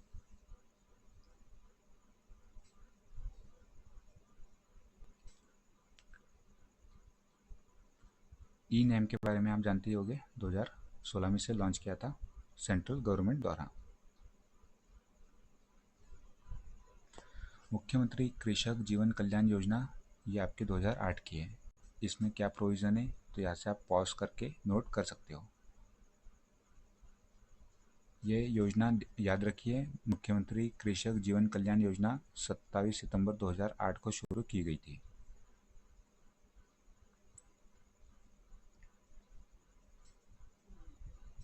ये तो हम देख चुके हैं।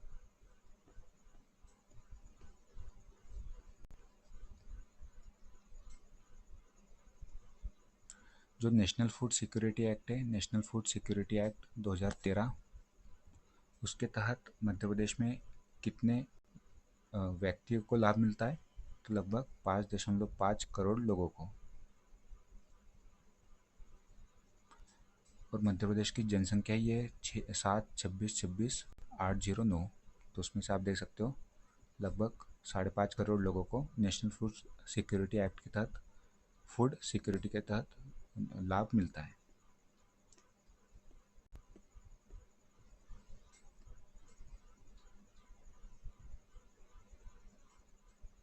ये आप मेंस में यूज़ कीजिएगा ये डेटा को।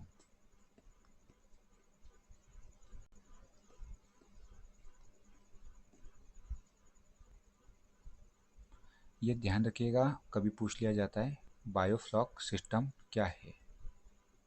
तो जो पीसी कल्चर होता है मत्स्य पालन, उसमें इसका यूज़ किया जाता है बायोफ्लॉक सिस्टम का।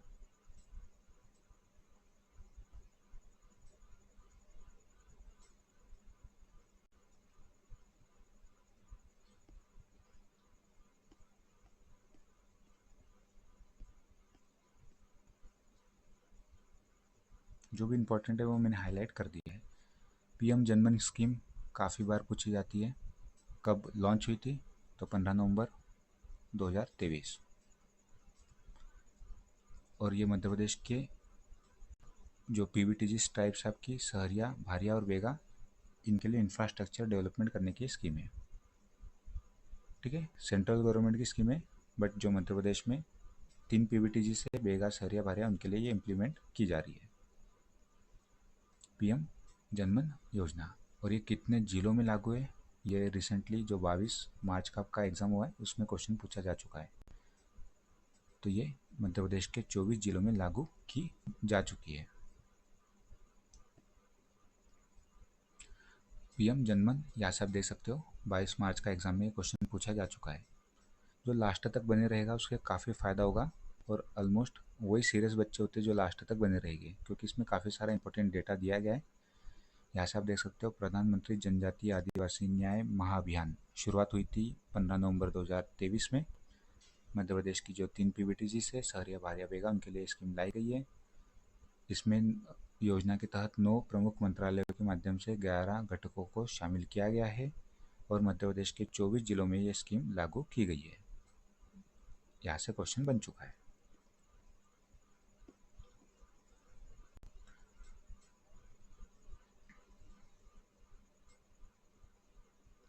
वित्तीय वर्ष 2023-24 में स्वीकृत श्रम बजट 19.95 करोड़ मानव दिवसों की तुलना में 20 करोड़ मानव दिवस सृजित किए गए हैं मनरेगा के तहत। ये डेटा पूछा जा चुका है PYQ MPPSC की वेरियस एग्जाम में। ध्यान रखिएगा, आप एक बार पूरे जितने भी पेपर्स हैं मध्य प्रदेश के लास्ट 3-4 साल के उसे लगा लीजिए आप। यदि फिर जो भी पढ़ते हो टॉपिक्स तो आपको सामने ही दिखने लगता है कि हाँ ये इंपॉर्टेंट डेटा है, यहाँ से क्वेश्चन पूछे जा सकते हैं। यहाँ एक फैक्चुअल डेटा है, अनुसूचित जनजाति के परिवारों को रोजगार प्रदान करने में मध्य प्रदेश का देश में सेकंड स्थान रहा है।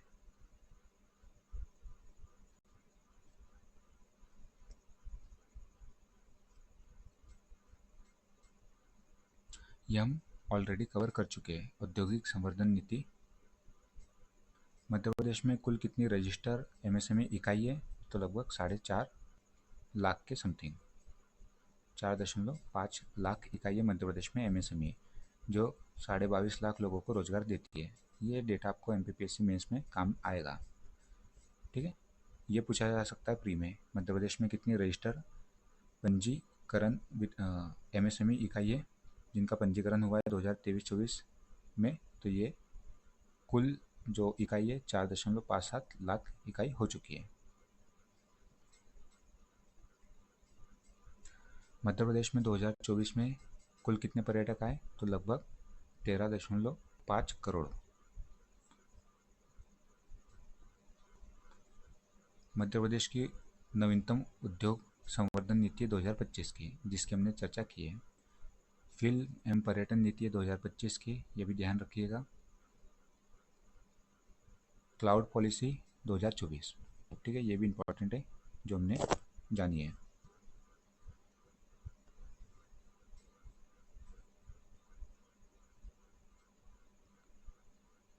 CSR क्या होता है? Corporate social responsibility.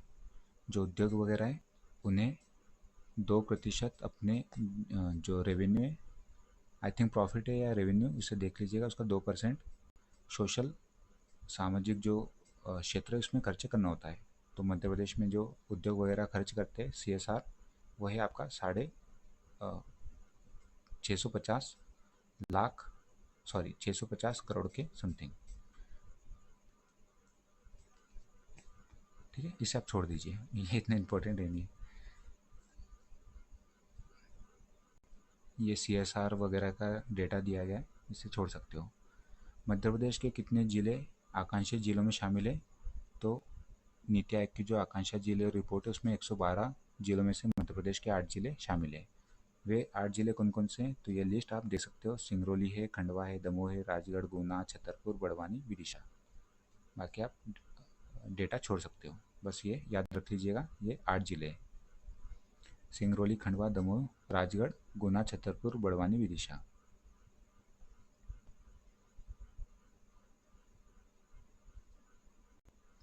देखिए ये भी हो चुका है आपका PYQ, मैच करने के लिए दे दिए गए थे। तो जो नई इकाई स्थापित हो रही है, नए औद्योगिक क्षेत्र, तो वो आपको पता होना चाहिए। जैसे मोहना ग्वालियर में, सेमली काकंड मंदसौर में, मवई मुरैना में, लालबाग धार में। और ये मैच करने के लिए दे दिए गए थे। एक जगह डिस्ट्रिक्ट दिए गए थे, जैसे ग्वालियर, मंदसौर,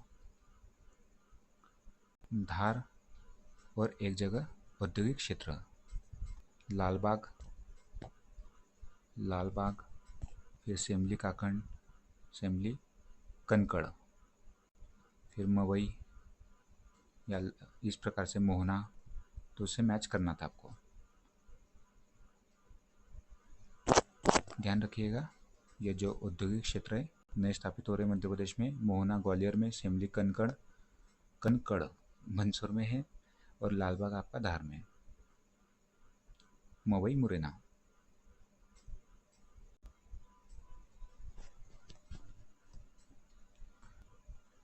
मध्य प्रदेश की एमएसएमई नीति कब की है? 2021 की।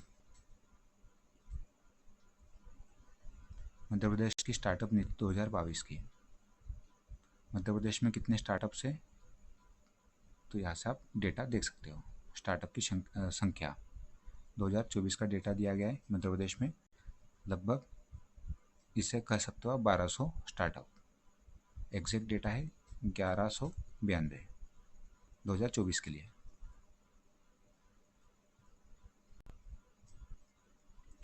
बुरहानपुर में फरवरी 2024 में आयोजित केले हल्दी महोत्सव ने, तो बस इतना ध्यान रखिए, केला हल्दी महोत्सव 2024 कहाँ आयोजित हुआ था? बुरहानपुर में।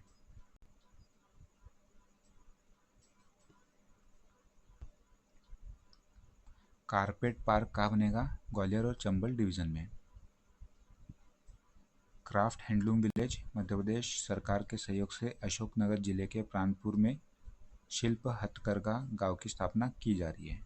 फैक्चुअल डेटा एग्जाम में पूछा जाएगा। पचमढ़ी में आपका सिल्क टेक पार्क है, यहाँ पे दिया गया है डेटा, और ये PYQ हो चुका है। सिल्क टेक पार्क, जिसमें 4 प्रकार के शहतूत, टसर, एरी और कोरल का उत्पादन होता है।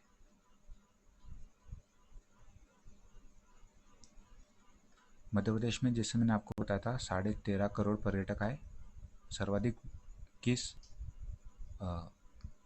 स्थान में आए? तो उज्जैन में, महाकाल के दर्शन के लिए। Then Maihar, then Chitrakoot. सर्वाधिक उज्जैन, मेहर, चित्रकूट, टॉप 3।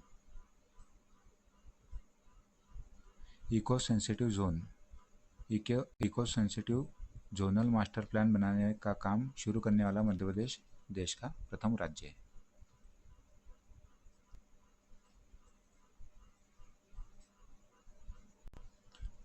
अब ये देखिए प्रदेश के 8 प्रमुख शहरों, जिसमें इंदौर, भोपाल, ग्वालियर, जबलपुर, रीवा, सिंगरौली, खजुराहो और उज्जैन है।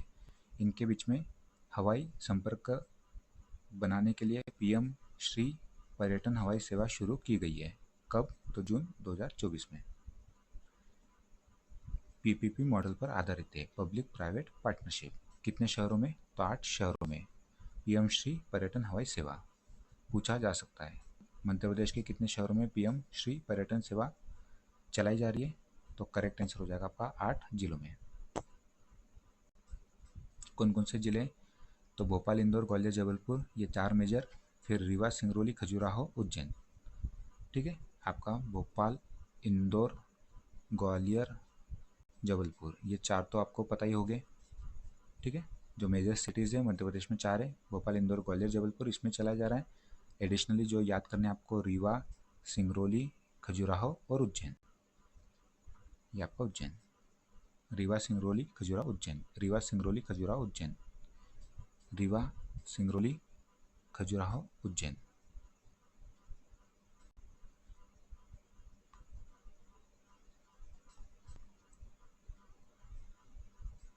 ये फैक्चुअल डेटा है, आप ऐसे देख सकते हो।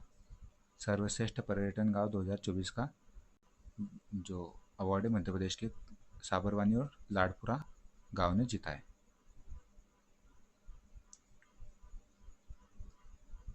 हम सफ़र परियोजना किससे रिलेटेड है? तो यहाँ से आप देख सकते हो पॉज करके। सुगम्यता लेखा परीक्षा हम सफ़र परियोजना का कार्यान्वयन मध्य प्रदेश में किया जा रहा है। राज्य के पर्यटकों, मुख्य रूप से विकलांग पर्यटकों को बिना किसी कठिनाई के पर्यटन स्थलों की यात्रा करने के लिए उन्हें सुविधा प्रदान करने के लिए हम सफ़र परियोजना चलाई जा रही है।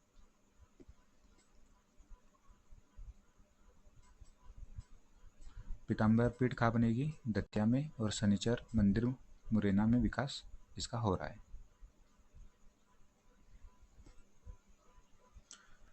मध्य प्रदेश में मैंने बताया था आपको 13.5 करोड़ लोग विजिट किए, उसमें से फॉरेनर कितने थे? तो लगभग 1.6 लाख, बाकी सब भारतीय थे।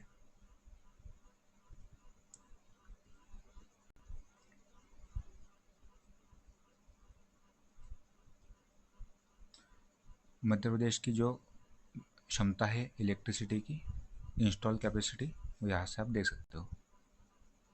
2024-25 तक जो मध्य प्रदेश की इंस्टॉल कैपेसिटी वो है आपकी 23,789 मेगावाट।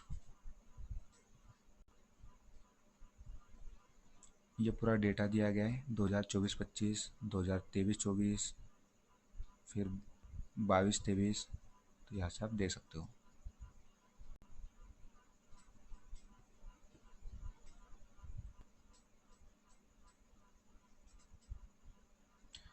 मध्य प्रदेश में प्रति व्यक्ति विद्युत ऊर्जा खपत कितनी है?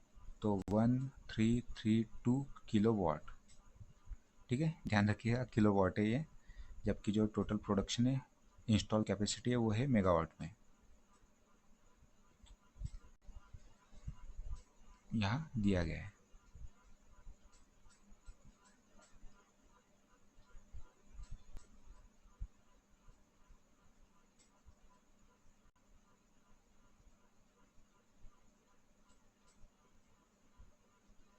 देखिए, देश के विभिन्न मृदा और जलवायु प्रकार है जो कुल मिलाकर 16 कृषि जलवायु क्षेत्रों में विभाजित किए जाते हैं, जिसमें से मध्य प्रदेश में 7 मृदा प्रकारों, 11 कृषि जलवायु क्षेत्र और 5 फसल क्षेत्रों में बांटा जाता है मध्य प्रदेश को। तो ये डेटा भी आप ध्यान रखिएगा। 11 कृषि जलवायु क्षेत्रों में मध्य प्रदेश को बांटा जाता है, ये पूछे जाने की संभावना है।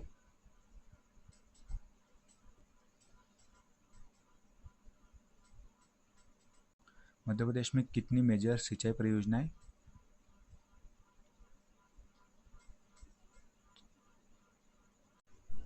इसे छोड़ दीजिए, इतना इम्पोर्टेंट है नहीं है इसे।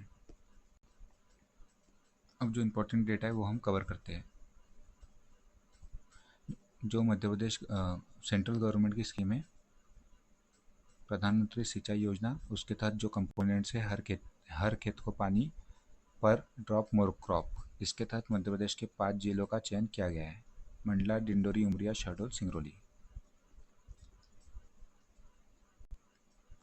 अटल भूजल योजना के तहत मध्य प्रदेश के बुंदेलखंड के 6 जिले शामिल हैं: सागर, दमोह, छतरपुर, पन्ना, टीकमगढ़, निवाड़ी। ये पूछा जा सकता है, अटल भूजल योजना।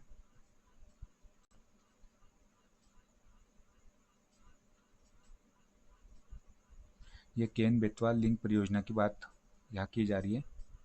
यहाँ से देख सकते हो 25 दिसंबर 2024 को भारत के माननीय प्रधानमंत्री ने मध्य प्रदेश राज्य के माननीय मुख्यमंत्री के साथ छतरपुर जिले के खजुराहो में केन बेतवा नदी जोड़ो परियोजना की आधारशिला रखी।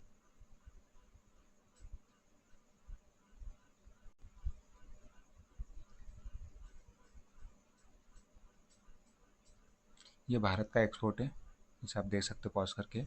मध्य प्रदेश में 7 रीजनल इंडस्ट्री कॉन्क्लेव का आयोजन हो चुका है। जो मध्य प्रदेश में कितने संभाग है? तो आपको पता है 10 संभाग है। तो 10 में से 7 संभागों में रीजनल इंडस्ट्री कॉन्क्लेव का आयोजन हो चुका है। किन संभाग में नहीं हुआ? तो जो मैं याद कर पा रहा हूँ उसको मैं आपको बता देता हूँ। एक भोपाल संभाग है, ठीक है, एक आपका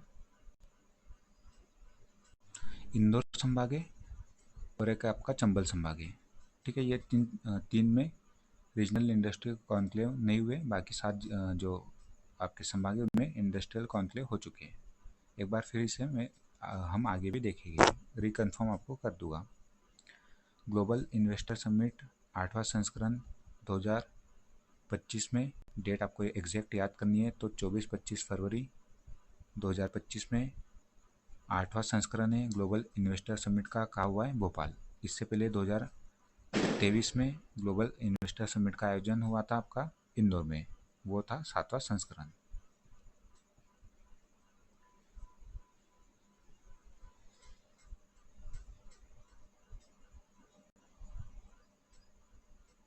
ये देख सकते हो आप, जो regional industry regional investment summit हुई है आपकी, या इंडस्ट्रियल कॉन्क्लेव हुए हैं। एक मिनट रुकिए। ठीक है, जो आपके रीजनल इंडस्ट्री कॉन्क्लेव हुए कहाँ कहाँ हुए हैं? उज्जैन में, जबलपुर, ग्वालियर, सागर, रीवा, नर्मदापुरम और शहडोल। ठीक है, 1 2 3 4 5 6 7, ये 7 संभाग में आपके रीजनल इंडस्ट्रियल कॉन्क्लेव हो चुके हैं। 3 संभाग कौन कौन से जिसमें नहीं हुए? एक आपका भोपाल, एक इंदौर और एक चंबल संभाग। ठीक है, पहला हुआ था आपका उज्जैन में। यदि पूछ लिया जाता है तो आपको ध्यान रहेगा।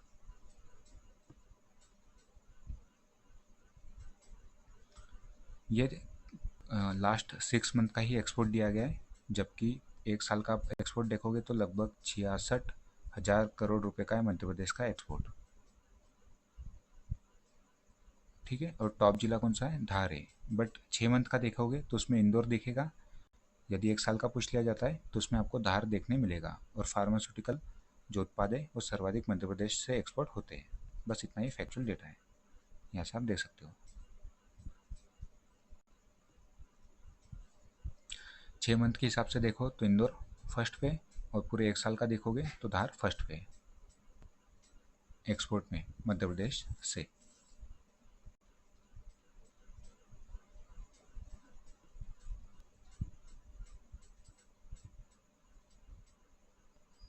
मध्य प्रदेश में एफडीआई की बात करें, फॉरेन डायरेक्ट इन्वेस्टमेंट, तो मध्य प्रदेश को कुल कितना एफडीआई प्राप्त होता है?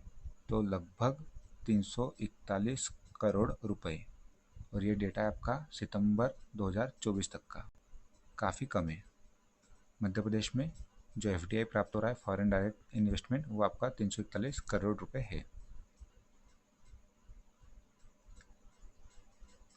अब ये सड़क नेटवर्क दिया गया है मध्य प्रदेश में। कुल ग्राम सड़क 41% है, कुल सड़क का जिला सड़क 31% है, स्टेट हाईवे 16% है और नेशनल हाईवे 12% है। कुल मध्य प्रदेश में सड़कों की लंबाई कितनी है? तो 80,775 किलोमीटर। ठीक है, ये डेटा इंपॉर्टेंट है, ध्यान रखिएगा।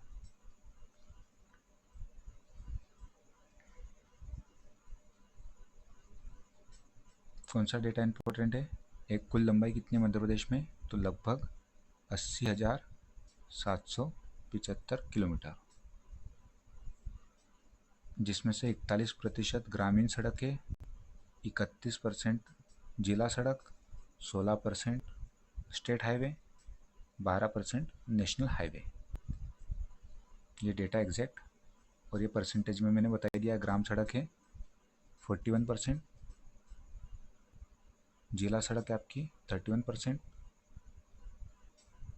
राष्ट्रीय राजमार्ग है राज्य स्टेट हाईवे 16% है ना, 16% और 12% नेशनल हाईवे 12%। किलोमीटर में जानना है तो यहाँ से आप देख सकते हो। टोटल 80,775 किलोमीटर की सड़कें मध्य प्रदेश में। एक डेटा इसमें इंपॉर्टेंट है, वो मैं आपको आगे बताता हूँ। हाँ, ये डेटा भी इंपॉर्टेंट है। मध्य प्रदेश में कुल एक्सप्रेसवे की लंबाई है 3,368 किलोमीटर। इसमें से इस प्रकार का डेटा आपसे पूछा जाएगा कि सर्वाधिक लंबा एक्सप्रेसवे मध्य प्रदेश में कौन सा है और उसकी लंबाई कितनी है, ये भी पूछा जा सकता है। तो नर्मदा प्रगति पथ 867 किलोमीटर मध्य प्रदेश का सर्वाधिक लंबा एक्सप्रेसवे है। नर्मदा प्रगति पथ 867 किलोमीटर। सबसे छोटा एक्सप्रेसवे है अटल प्रगति पथ 299 किलोमीटर। बाकी आप यहाँ से कंपेयर कर सकते हो। मालवा निमाड़ विकास पथ 450 किलोमीटर, विंध्यन प्रगति पथ 676 किलोमीटर, बुंदेलखंड विकास पथ 330 किलोमीटर, मध्य भारत विकास पथ 746 किलोमीटर। ठीक है, इसे आप नोट डाउन करना है तो आप कर सकते हो। सबसे लंबा एक्सप्रेसवे कौन सा है मध्य प्रदेश में? तो नर्मदा प्रगति पथ 867 किलोमीटर। सेकंड पे कौन सा है? सेकंड पे आपका मध्य भारत विकास पथ 746 किलोमीटर। थर्ड पे कौन सा है? तो विंध्यन प्रगति पथ 676 किलोमीटर। सबसे छोटा पूछ लिया जाए तो अटल प्रगति पथ। अब ये तो PYQ आ ही चुका है, यहाँ से आप देख सकते हो। मध्य प्रदेश में रेलवे की कुल लंबाई है 5196 किलोमीटर। और मध्य प्रदेश का देश में स्थान स्थान कौन सा है? तो चौथा स्थान है। फर्स्ट पे यूपी, सेकंड पे राजस्थान, थर्ड पे महाराष्ट्र, फोर्थ पे मध्य प्रदेश। ठीक है, जो भी क्वेश्चन पूछा जाएगा या जो भी क्वेश्चन फ्रेम होगा इकोनॉमिक सर्वे से ही आपका बनेगा। ये फैक्चुअल डेटा यहाँ से आप दे सकते हो। भारतीय रेलवे ने वर्ष 2030 तक शुद्ध शून्य कार्बन उत्सर्जन बनने का लक्ष्य रखा है। अमृत भारत स्टेशन के तहत मध्य प्रदेश के कितने स्टेशन शामिल है? तो 33 स्टेशन इसके अंतर्गत मध्य प्रदेश के शामिल है। एक स्टेशन एक उत्पाद के तहत मध्य प्रदेश के कितने स्टेशन इसमें शामिल है? तो 57।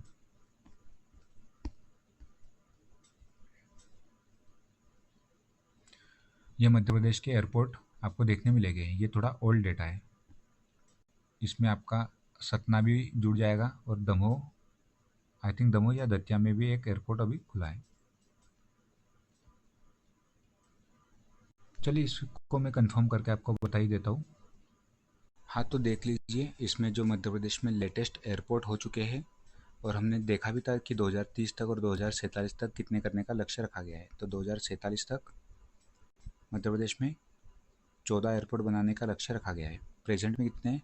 तो एक आपका राजा भोज भोपाल में, सेकंड आपका डुमना जबलपुर, थर्ड आपका Ahilyabai international airport Indore, fourth Rajmata Vijayaraje Scindia airport Gwalior, fifth आपका civil aerodrome Khajuraho, sixth Rewa के चौरहाट में है, सेवन्थ आपका दतिया। ठीक है, सेवन्थ आपका दतिया, ध्यान रखिएगा, सेवन्थ दतिया।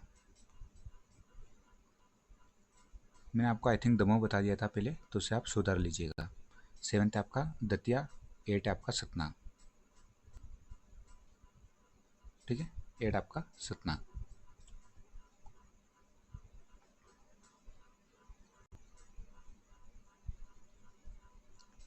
उज्जैन प्रस्तावित है 9th के रूप में। फिर से एक बार बता देता हूँ, इम्पोर्टेंट है। 6 तो आप यहाँ से देख सकते हो। 7वां है आपका दतिया, 8वां सतना और 9वां उज्जैन में बनेगा। 2047 तक 14 एयरपोर्ट बनाने का लक्ष्य रखा गया है मध्य प्रदेश में।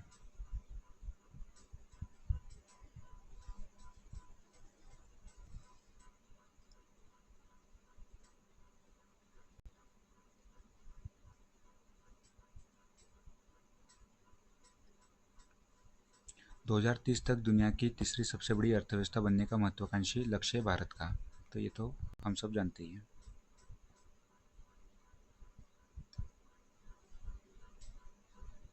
देखिए, जो भारत में दो रक्षा गलियारे आपने सुने होंगे प्रस्तावित है। एक आपका तमिलनाडु में प्रस्तावित है डिफेंस कॉरिडोर, और एक आपका यूपी में। मध्य प्रदेश में तीसरा जो डिफेंस कॉरिडोर बनाने की बात की जा रही है, जिसमें मध्य प्रदेश का इटारसी, जबलपुर और कटनी शामिल हो गए। तो ये आप ध्यान रख सकते हो।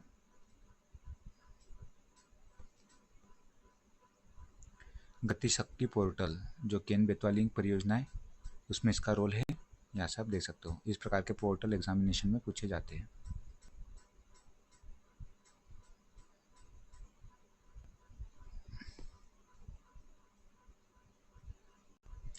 जो लीड्स 2024 रिपोर्ट है, उसमें Madhya Pradesh fast mover category में शामिल है। तो ये इतना इम्पोर्टेंट नहीं छोड़ सकते हो, जो इम्पोर्टेंट है मैं बता देता हूँ।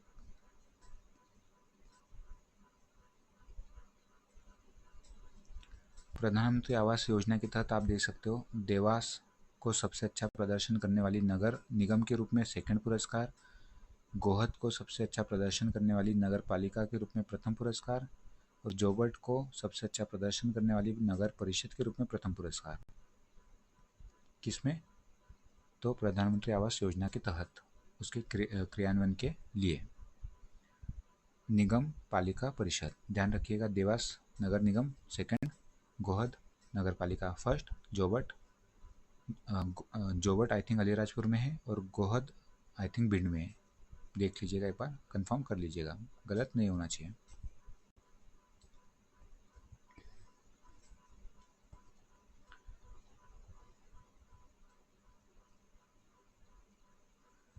ये पीएम स्वनिधि के क्रियान्वयन में मध्य प्रदेश देश में प्रथम स्थान पर है।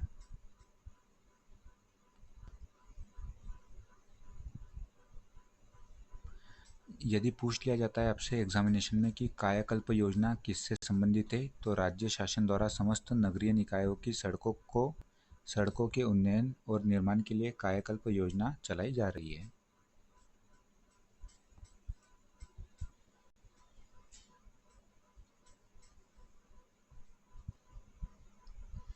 मध्य प्रदेश का पहला महिला बजट कब आया था? तो 2007-8 में। मध्य प्रदेश का जो 2024-25 का जेंडर बजट है, जेंडर बजट के लिए कुल कितने करोड़ रुपए की राशि आवंटित की गई है? तो लगभग 1 लाख करोड़ की राशि आवंटित की गई है जेंडर बजट के लिए। 2023-24 से बढ़कर ये 1,21,000 करोड़ हो गई है, 18.5% की वृद्धि। ये आप याद रखिएगा, ठीक है। 18.5% की वृद्धि हुई है 2023-24 के कंपैरिजन में। और मध्य प्रदेश का जेंडर बजट कितने का है? तो लगभग 1.21 लाख करोड़ रुपए का।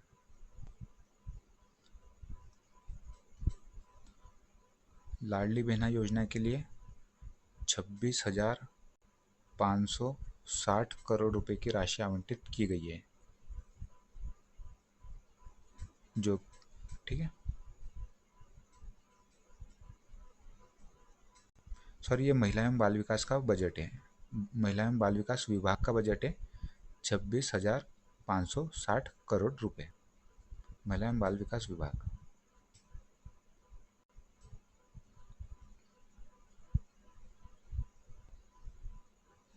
महिला एवं बाल विकास विभाग का बजट कितना है? तो 26,560 करोड़ रुपए।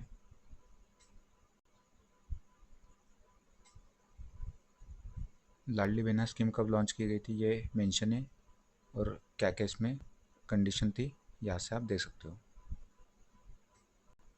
लाडली लक्ष्मी योजना 2007 से लागू है मध्य प्रदेश में। लाडली लक्ष्मी योजना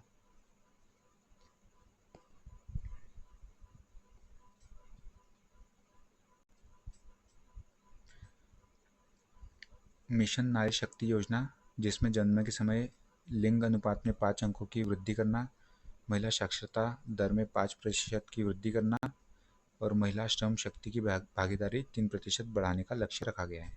पूछा जा सकता है मिशन नारी शक्ति के अंतर्गत गोल। बाल बजट 2022-23 में मध्य प्रदेश ने पहला अपना बाल बजट प्रस्तुत किया था। बाल बजट में आवंटित राशि यहाँ से देख सकते हो।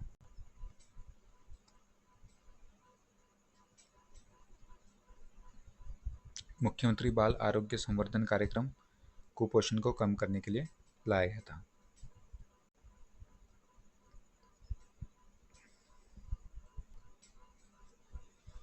मध्य प्रदेश शासन द्वारा बाल देखरेख संस्थाओं को छोड़ने वाले 18 वर्ष से अधिक आयु को केयर लीवर्स और 18 वर्ष तक के अनाथ बच्चों के लिए मुख्यमंत्री बाल आशीर्वाद योजना लागू की गई है। ये पूछी जा सकती है।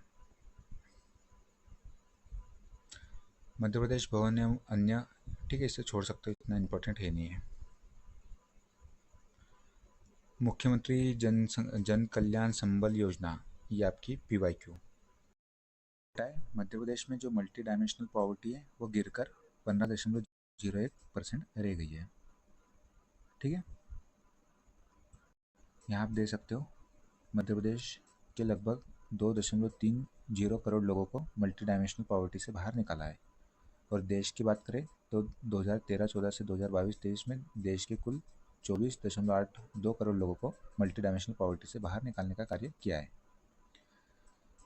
ये देख सकते हो 2005-06 में मध्य प्रदेश में जो मल्टी डायमेंशनल पॉवर्टी में लोग थे वो 69% है और 2022-23 में घटकर 15% रह गए हैं। ये मध्य प्रदेश गवर्नमेंट की अचीवमेंट है, वो बता रहा है।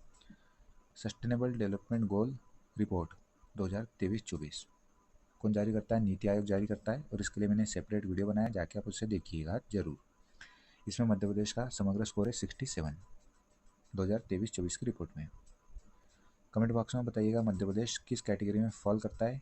परफॉर्मर, अचीवर, एस्पिरेंट या फ्रंट रनर। ठीक है, ये 4 ऑप्शन मैंने दे दिए आपको। अब ये पंचायतों के जो SDGs है उन्हें 9 थीम पे बांटा गया है। हो सकता है यहाँ से भी क्वेश्चन पूछ लिया जाए। अब इतने याद रखना पॉसिबल नहीं है। पहले तो हम 17 जो गोल्स है SDG उन्हें याद रखें, या फिर पंचायतों के 9 गोल याद रखें। तो पंचायतों के जो 9 थीम है वो मेनली वो सभी याद नहीं करना है। एक जो पहली थीम है गरीबी मुक्त और आजीविका उन्नत पंचायत, उसे ध्यान रख लीजिए। बाल हितैषी पंचायत थीम 3 और थीम 9 महिला हितैषी पंचायत। बस ये 3 याद रखिए, इसमें आपका काम हो जाएगा। बाकी आपको जो 17 सस्टेनेबल गोल है वो याद होने चाहिए। ये जो रिपोर्ट है sustainable development goal report NITI Aayog जारी करता है 2023-24 की चतुर्थी रिपोर्ट में मध्य प्रदेश ने किस गोल में सर्वाधिक स्कोर किया है? तो याद देख सकते हो गोल क्रमांक 12 उपभोग एवं उत्पादन। मिशन गरीब कल्याण, ये भी इम्पोर्टेंट है, इसे आप स्टार मार्क कर लीजिए। गरीबी मुक्त मध्य प्रदेश बनाने का लक्ष्य रखा गया है 2028 तक।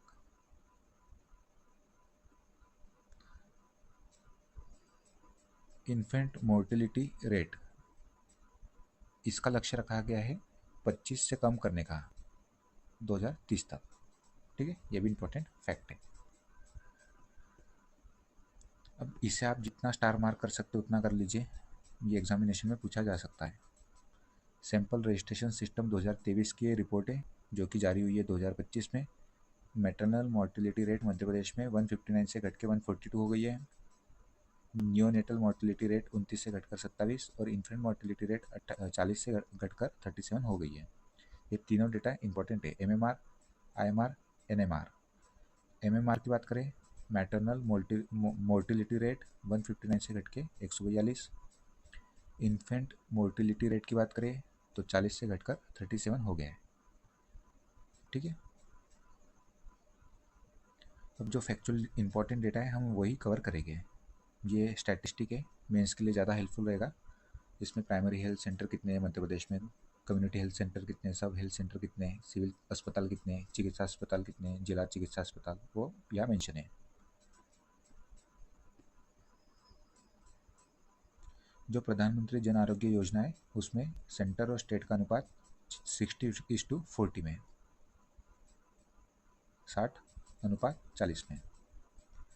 प्रधानमंत्री जन आरोग्य योजना स्कीम के तहत जो खर्चा होगा उसका अनुपात 60:40 में।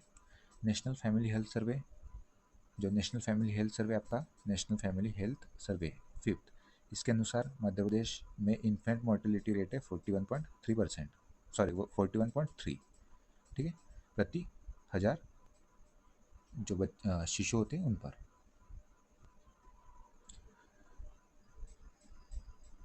मध्य प्रदेश में maternal mortality rate MMR as per national family health survey 5th के अनुसार कितनी है? तो 173 प्रति 1 लाख महिला। ठीक है, जो MMR है प्रति 1 लाख पर काउंट किया जाता है, जबकि इन्फेंट मोर्टेलिटी रेट प्रति 1000 पर काउंट किया जाता है। तो MMR कितना है as per national family health survey 5th 173। ठीक है, डेटा ध्यान रखिएगा किसके अनुसार पूछा जा रहा है। जो हमने ये रिपोर्ट देखी है वो है सैंपल रजिस्ट्रेशन सिस्टम रिपोर्ट 2023। ठीक है, इसमें बता रहे कि जो मैटरनल मोर्टेलिटी रेट है 159 से घट के 142 हो गई है और इन्फेंट मोर्टेलिटी रेट 40 से घटकर 37, जबकि national family health survey 5th का डेटा डिफरेंट है। ठीक है, नेशनल फैमिली हेल्थ सर्वे का डेटा एक बार फिर बता देता हूँ। National family health survey 5th, इसमें इन्फेंट मोर्टेलिटी रेट 41.3 है। और maternal mortality rate as per national family health Survey Madhya Pradesh की MMR 173।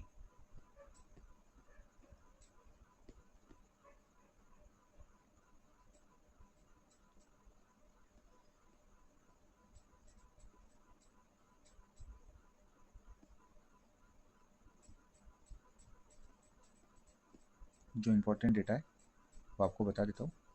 राष्ट्रीय सिकल सेल उन्मूलन मिशन, ये डेट इम्पोर्टेंट है, पूछी जा सकती है। 1 जुलाई 2023 से प्रारंभ हुआ था शहडोल से।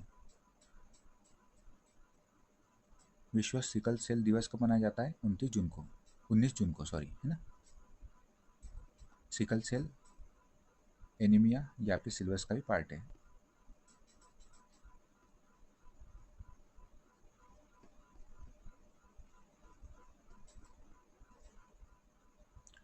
मध्य प्रदेश में राज्य स्तरीय विश्वविद्यालय 18 है। एक राज्य मुक्त विश्वविद्यालय है, भोज विश्वविद्यालय, और 54 निजी विश्वविद्यालय है।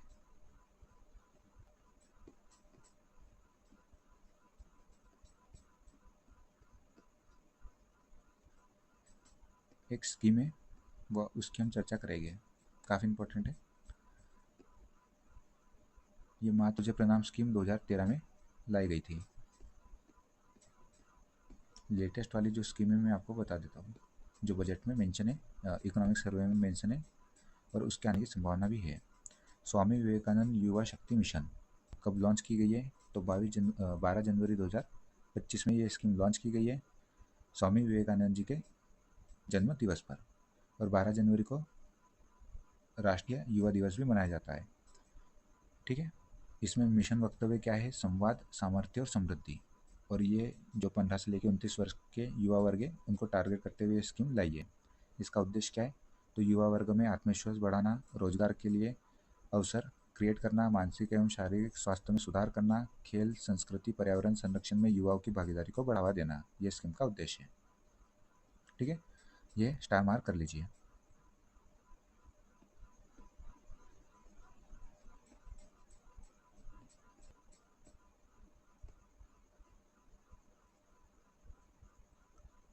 अब ये जो फॉरेस्ट रिपोर्ट है वो मैंने सेपरेटली पढ़ाई है, कंप्लीट फॉरेस्ट रिपोर्ट 2023 की, जिसमें मध्य प्रदेश का क्या डेवलपमेंट रहा है उसे आप देख लीजिएगा। मोस्ट इंपॉर्टेंट है वो आने वाले प्री के लिए। ये पैसा एक्ट मध्य प्रदेश में कब लागू हुआ? तो 15 नवंबर 2022 में। पैसा का फुल फॉर्म पता होगा आपको, panchayat extend to the schedule area act. और ये भारत में इंट्रोड्यूस किया गया था 1996 में दिलीप सिंह भुरिया कमेटी के रिकमेंडेशन पे। और जो दिलीप सिंह भुरिया है उनका संबंध मध्य प्रदेश के झाबुआ जिले से रहा है। ठीक है, देखिए अब थोड़ा हमने बात कर ही ली है पैसा एक्ट की। तो ये मध्य प्रदेश के कम्प्लीटली 5 जिलों में लागू है और पार्शली 15 जिलों में लागू है। दिलीप सिंह भुरिया कमेटी के रिकमेंडेशन पे यह एक्ट लाया गया था 1996 में। दिलीप सिंह भुरिया जी का एक स्टेटमेंट है, ना लोकसभा ना विधानसभा, सबसे ऊंची ग्राम सभा। तो ये भी पूछा जा सकता है क्योंकि मध्य प्रदेश के ट्राइबल पर्सनैलिटी रहे दिलीप सिंह भुरिया जी, और इनका संबंध है झाबुआ से।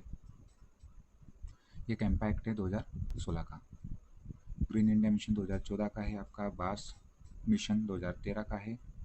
बांस के प्रोडक्शन में देश में प्रथम स्थान पर कौन है? कमेंट बॉक्स में बताइए। मैंने फॉरेस्ट रिपोर्ट में आपको बताया था। मध्य प्रदेश राज्य वन विकास निगम 1975 में स्थापित होता है आपका। तेंदुपत्ता अधिनियम 1964 का है मध्य प्रदेश में।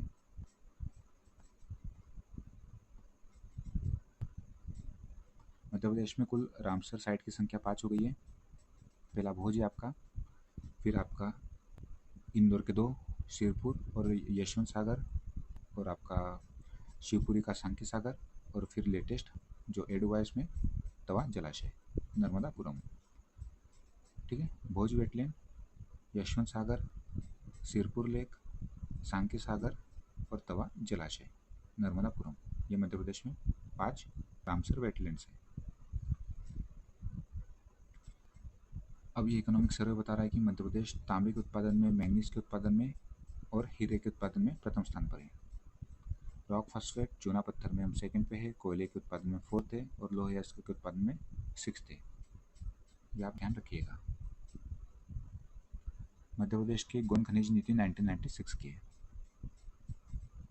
रेत खनन नीति है, रेत खनन नियम है 2019 के।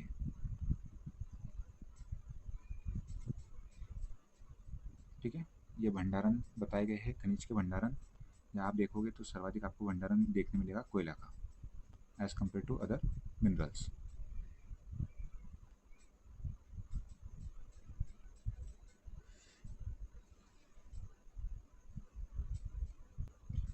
अब देखिए, ये वायु की गुणवत्ता बताई गई है एयर क्वालिटी इंडेक्स की। उसके अनुसार मध्य प्रदेश का सबसे मतलब किस शहर की वायु गुणवत्ता सबसे अच्छी है, तो ये आप देख सकते हो नीमच, देन मेहर, और लास्ट में आपको दिखेगा ग्वालियर। ये है आपका एयर क्वालिटी इंडेक्स। ये भी दिया गया है इकोनॉमिक सर्वे 2024-25 में। खत्म ही होने वाला है, और कुछ जो इंपॉर्टेंट फैक्चुअल डेटा है वो आपको लास्ट में मैं एक बार रिवाइज करा दूंगा। जो SC/ST एक्ट है, सॉरी हाँ, SC/ST act and civil right protection act, उसके तहत विशेष न्यायालय की स्थापना 43 जिले में की गई है। ये अंतर्जातीय विवाह प्रोत्साहन योजना, इसमें 2 लाख रुपए की राशि दी जाती है।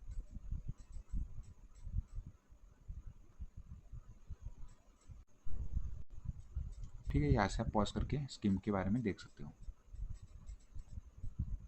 मुख्यमंत्री कौशल उन्नयन प्रशिक्षण योजना का क्रियान्वयन कौन करता है? मैपसेट।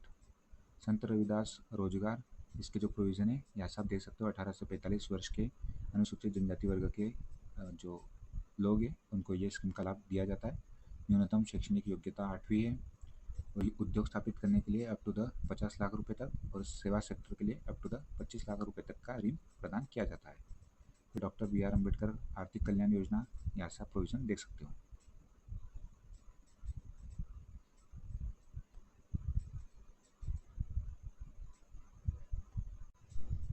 ठीक है, ये जो भी स्कीम है इसे डिटेल में आप पॉज करके देख लीजिएगा। शंकर शाह और रानी दुर्गावती पुरस्कार काफ़ी इंपॉर्टेंट है आने वाली एग्ज़ाम के लिए।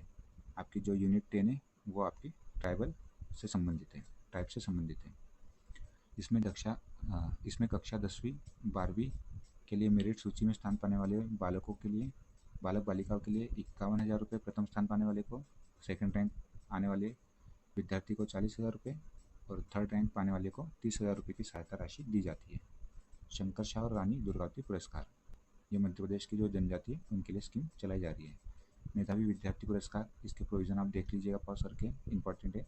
अनुसूचित जनजाति बालिका विज्ञान पुरस्कार, ये भी इंपॉर्टेंट है।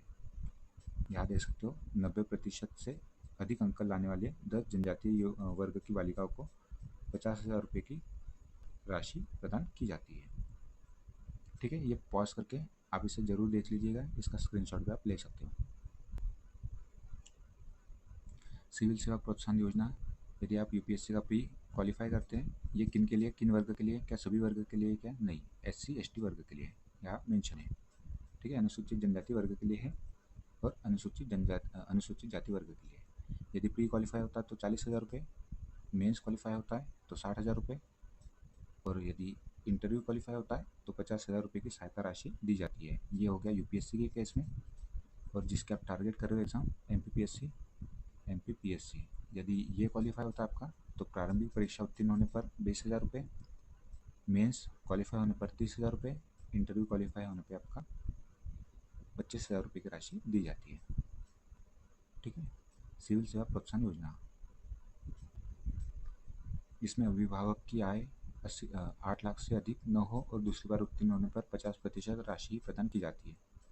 तो ये प्रोविज़न आप देख लीजिएगा, काफ़ी इंपॉर्टेंट है। ठीक है, सिविल सेवा प्रोत्साहन योजना। MP सरस क्या है? तो ये भारत सरकार जनजातीय कार्य मंत्रालय से 100% अनुदान पर प्रदेश के जनजातीय क्षेत्रों में संचालित 63 एकलव्य आदर्श आवासीय विद्यालय है। आहार अनुदान योजना PYQ, यहाँ से PYQ हो चुका है। आहार अनुदान योजना कब लॉन्च की गई थी? 2017 में। ये जो मध्य प्रदेश की 3 PBTGs है, सरिया, भारिया, बेगा, इनके लिए स्कीम लाई गई है। मध्य प्रदेश के कितने जिलों में इसका इम्प्लीमेंटेशन हो रहा है? तो यहाँ से आप देख सकते हो 15 जिलों में ये डेटा पूछा जा सकता है।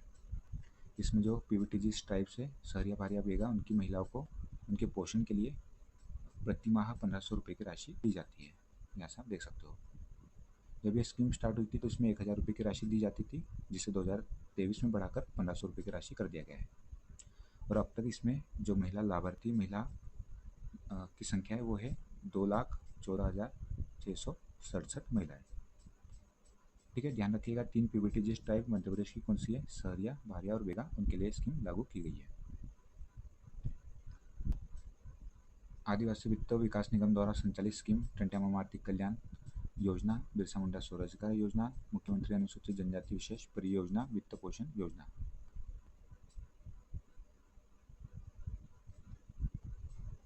ये पिछड़ा वर्ग के लिए स्कीम है, यहाँ से देख सकते हो।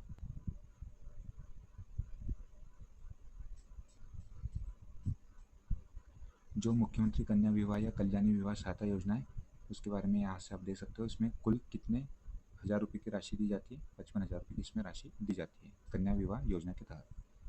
इसमें से जो नकद है वो दी जाती है 6,000 रुपये की राशि, और बाकी जो चेक के माध्यम से अकाउंट पे किया जाता है। मुख्यमंत्री निकाय योजना के बारे में भी यहाँ से देख सकते हो, इसमें भी सेम राशि दी जाती है। दिव्यांगजन विवाह प्रोत्साहन योजना, इसके तहत यदि कोई एक दंपत्ति दिव्यांग है तो 2 लाख रुपए की राशि, और यदि दोनों दिव्यांग है तो 1 लाख रुपए की राशि दी जाती है। विमुक्त घुमंतु एवं अर्ध घुमंतु समुदाय कल्याण साइबर तहसील योजना राजस्व विभाग मध्य प्रदेश द्वारा संचालित की जा रही है। पायलट प्रोजेक्ट के रूप में 1 जून 2022 में इसे सीहोर और दतिया से लॉन्च किया गया था, और मध्य प्रदेश के सभी जिलों में इसका विस्तार कर दिया गया था 29 फरवरी 2024 से। यहाँ आप देख सकते हो virtual inauguration by PM cyber tehsil project. Cyber tehsil project की विशेषता यहाँ से आप पॉज करके देख सकते हो। मध्य प्रदेश में स्वामित्व योजना, यहाँ से देख सकते हो भारत सरकार की स्वामित्व योजना कब लागू की गई थी, 24 अप्रैल 2020 को पंचायती राज दिवस पर। सीएम हेल्पलाइन नंबर 31 जुलाई 2014 में लॉन्च की गई थी 181।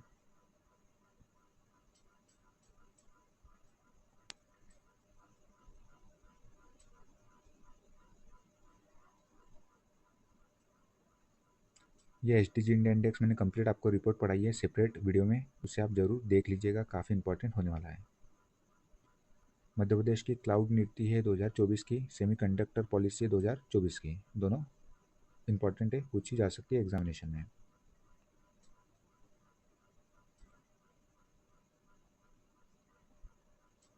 ये एक्सपेंडिचर है विज्ञान एवं प्रौद्योगिकी बजट है 472 करोड़ रुपए का। 40वीं मध्य प्रदेश युवा वैज्ञानिक कांग्रेस 21 मार्च 2025 से लेकर 23 मार्च 2025 तक विक्रम विश्वविद्यालय उज्जैन में आयोजित की गई थी। मध्य प्रदेश युवा वैज्ञानिक कांग्रेस। मध्य प्रदेश में स्टार्टअप की संख्या पिछले वर्षों की तुलना में बढ़ी है, और टोटल मध्य प्रदेश में स्टार्टअप 1192 है 2024 में।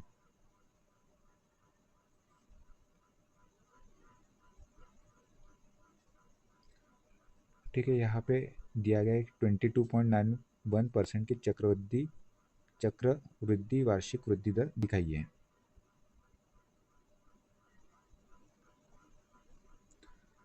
मध्य प्रदेश में पेटेंट फाइलिंग में उल्लेखनीय वृद्धि हुई है, 2022-23 में 646 हो गई है, जो कि 230% से अधिक वृद्धि दिखाती है एज़ कम्पेयर टू 2018-19 के।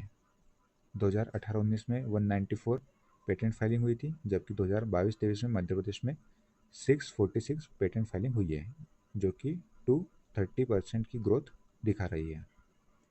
ये आप देख सकते हो 2018-19 से लेकर 2022-23 तक का डेटा। ये डिज़ाइन है, और ये पेटेंट कितने फाइल हुए मध्य प्रदेश से वो यहाँ बताया गया है।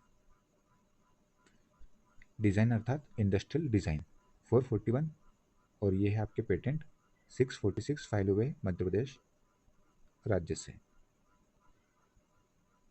ये आपके जीआई टैग है, ये पूरी लिस्ट बनी हुई है, यहाँ से आप पढ़ सकते हो।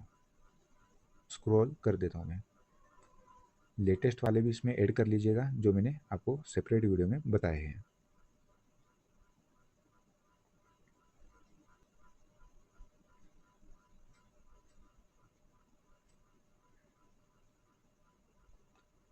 ये ध्यान रखिएगा, समग्र जो पोर्टल है, समग्र पोर्टल G2C है, गवर्नमेंट टू सिटीजन सर्विसेज के लिए समग्र पोर्टल। ये साइबर तहसील ऑलरेडी हम कवर कर चुके हैं। संपदा 2.0 पोर्टल 2024 में लॉन्च किया गया था। ये पूछा जा सकता है यूनिपे, डीबीटी के लिए है, मध्य प्रदेश गवर्नमेंट का यूनिपे। ठीक है, और कुछ आपका इंपॉर्टेंट बचा है क्या? नहीं। अब जो इम्पोर्टेंट पार्ट है जो कि मैंने कंपाइल कर दिया है उसे हम देख लेते हैं। Most of the factual data उसमें मेंशन है। एक मिनट रुकिए। अब ये यहाँ से आप देखिए जो इम्पोर्टेंट डेटा है मैंने यहाँ कंपाइल कर दिया है। 2047 तक $2 ट्रिलियन की मध्य प्रदेश को इकोनॉमी बनाने का लक्ष्य रखा गया है। पर कैपिटा इनकम बाय 2047 तक 22 लाख करने का लक्ष्य है। 2028-29 तक जीएसडीपी को दोगुना करने का लक्ष्य है। और ये जो फैक्चुअल पार्ट है ये हमने इसकी चर्चा कर ली है। मध्य प्रदेश के जीएसडीपी की चर्चा की है प्रचलित भाव पर और स्थिर भाव पर। ये मैंने कंपाइल कर दिया है। Primary sector, secondary sector, tertiary sector, यहाँ से आप देख सकते हो कंट्रीब्यूशन। जो फैक्चुअल डेटा है वो मैं आपको बता देता हूँ। मध्य प्रदेश का रैंक फर्स्ट किस में? दलहन के उत्पादन में, मसालों के उत्पादन में, चना में। 2024-25 में चने के उत्पादन में प्रथम था, बट प्रेजेंट देखोगे 25-26 वाले इकोनॉमिक सर्वे में तो सेकंड स्थान आपको मिलेगा। ध्यान रखिएगा किसके अनुसार पूछा जा रहा है। यदि इकोनॉमिक सर्वे 2024-25 के अनुसार पूछा जा रहा है, भारत के इकोनॉमिक सर्वे याद मेंशन किया है मैंने, तो भारत के इकोनॉमिक सर्वे के अनुसार मध्य प्रदेश का स्थान है सेकेंड, फर्स्ट। ठीक है, बट जो लेटेस्ट वाला डेटा है उसमें सेकेंड हो चुका है। और ये यहाँ से आप देख सकते हो 2024-25 economic survey of India, soybean के उत्पादन में मध्य प्रदेश का स्थान प्रथम है। टमाटर के उत्पादन में प्रथम, जैविक कपास के उत्पादन में प्रथम, मसूर उड़द के उत्पादन में प्रथम, संतरे के उत्पादन में मध्य प्रदेश का रैंक फर्स्ट है। ध्यान रखिएगा, फिर से बता रहा हूँ, चने के उत्पादन में economic survey 2024-25 economic survey of India के अनुसार मध्य प्रदेश का स्थान है प्रथम चने के उत्पादन में। बट जो लेटेस्ट वाला इकोनॉमिक सर्वे 2025-26 का, इसमें रैंक हो गया सेकेंड। गेहूं के उत्पादन में सेकेंड है, कुल खाद्यान्न में मध्य प्रदेश सेकेंड है, तिलहन के प्रोडक्शन में सेकेंड है। इकोनॉमिक सर्वे 2024-25 में मक्का के उत्पादन में मध्य प्रदेश का स्थान हो चुका है सेकेंड। प्याज के उत्पादन में सेकेंड, हरी मिर्ची के उत्पादन में सेकेंड। थर्ड, मोटे अनाज में, फूल के उत्पादन में, दूध के उत्पादन में मध्य प्रदेश का स्थान है थर्ड। ठीक है, चने और सोयाबीन के उत्पादन में 2025-26 के इकोनॉमिक सर्वे के अनुसार स्थान हो जाएगा सेकेंड।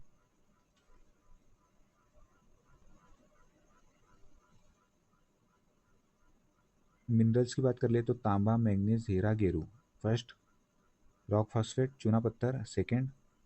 चूना पत्थर में पहले मध्य प्रदेश का स्थान थर्ड था, बट इकोनॉमिक सर्वे 2024-25 के अनुसार सेकेंड हो गया है। कोल के प्रोडक्शन में फोर्थ, आयरन ओर के प्रोडक्शन में और बॉक्साइट में सिक्स्थ। अब ये एनर्जी सेक्टर, रिन्यूएबल एनर्जी में मध्य प्रदेश सिक्स्थ, पवन ऊर्जा एट, सोलर एनर्जी में देश में फोर्थ, स्मॉल हाइड्रो में fourth, per capita availability of electricity in MP 1332 kilowatt. और बाकी यहाँ से विद्युत क्षमता आप देख सकते हो। विद्युत क्षमता मध्य प्रदेश की install capacity as per up to दिसंबर 2024 23,700 मेगावाट।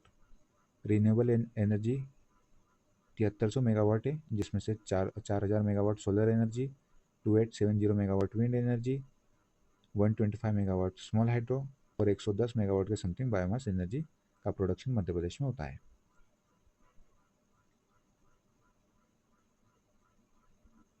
यहाँ से आप वेरियस पॉलिसीज़ वगैरह भी देख सकते हो। नवीकरणीय नीति 2022 की है, solar and wind energy policy 2012 की है, biomass and small hydro policy 2011 की है, मध्य प्रदेश गवर्नमेंट की।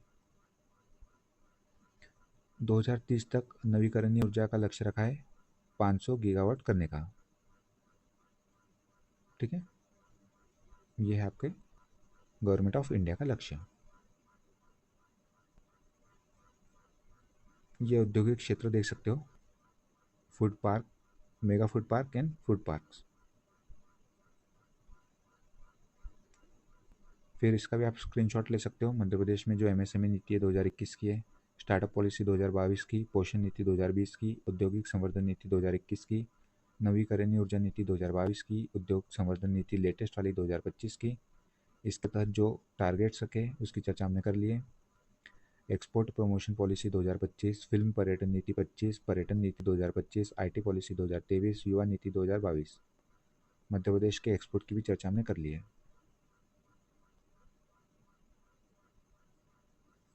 ये ग्लोबल इन्वेस्टर समिट, इसमें 30 लाख करोड़ के निवेश के प्रस्ताव आए हैं। रीजनल इंडस्ट्री कॉन्क्लेव की चर्चा हमने कर ली है। बाकी ये वाला डेटा भी हमने इकोनॉमिक सर्वे के माध्यम से देख लिया है। ये भी देखा है डेब्ट to GDP ratio. Per capita income भी हमने कवर कर ली है। मध्य प्रदेश में जो प्रगति पथ है उसकी भी चर्चा हमने कर ली है। ये मैंने कंपाइल कर दिया है, एक बार आपको इसके माध्यम से आप रिवाइज कर सकते हो। ये एक इम्पॉर्टेंट डेटा है। मध्य प्रदेश में सड़कों का घनत्व कितना है, तो ध्यान रखिएगा 26.20 किलोमीटर प्रति 100 स्क्वायर किलोमीटर पर। रेलवे की चर्चा हमने कर ली है, ठीक है। एयरपोर्ट की भी चर्चा हमने डिटेल में कर ली थी।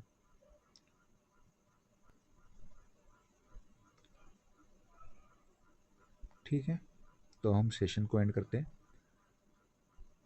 इसकी पीडीएफ यदि आपको चाहिए होगी हाईलाइटेड वाली तो आप बताइएगा, मैं अपने टेलीग्राम चैनल पे अपलोड कर दूंगा।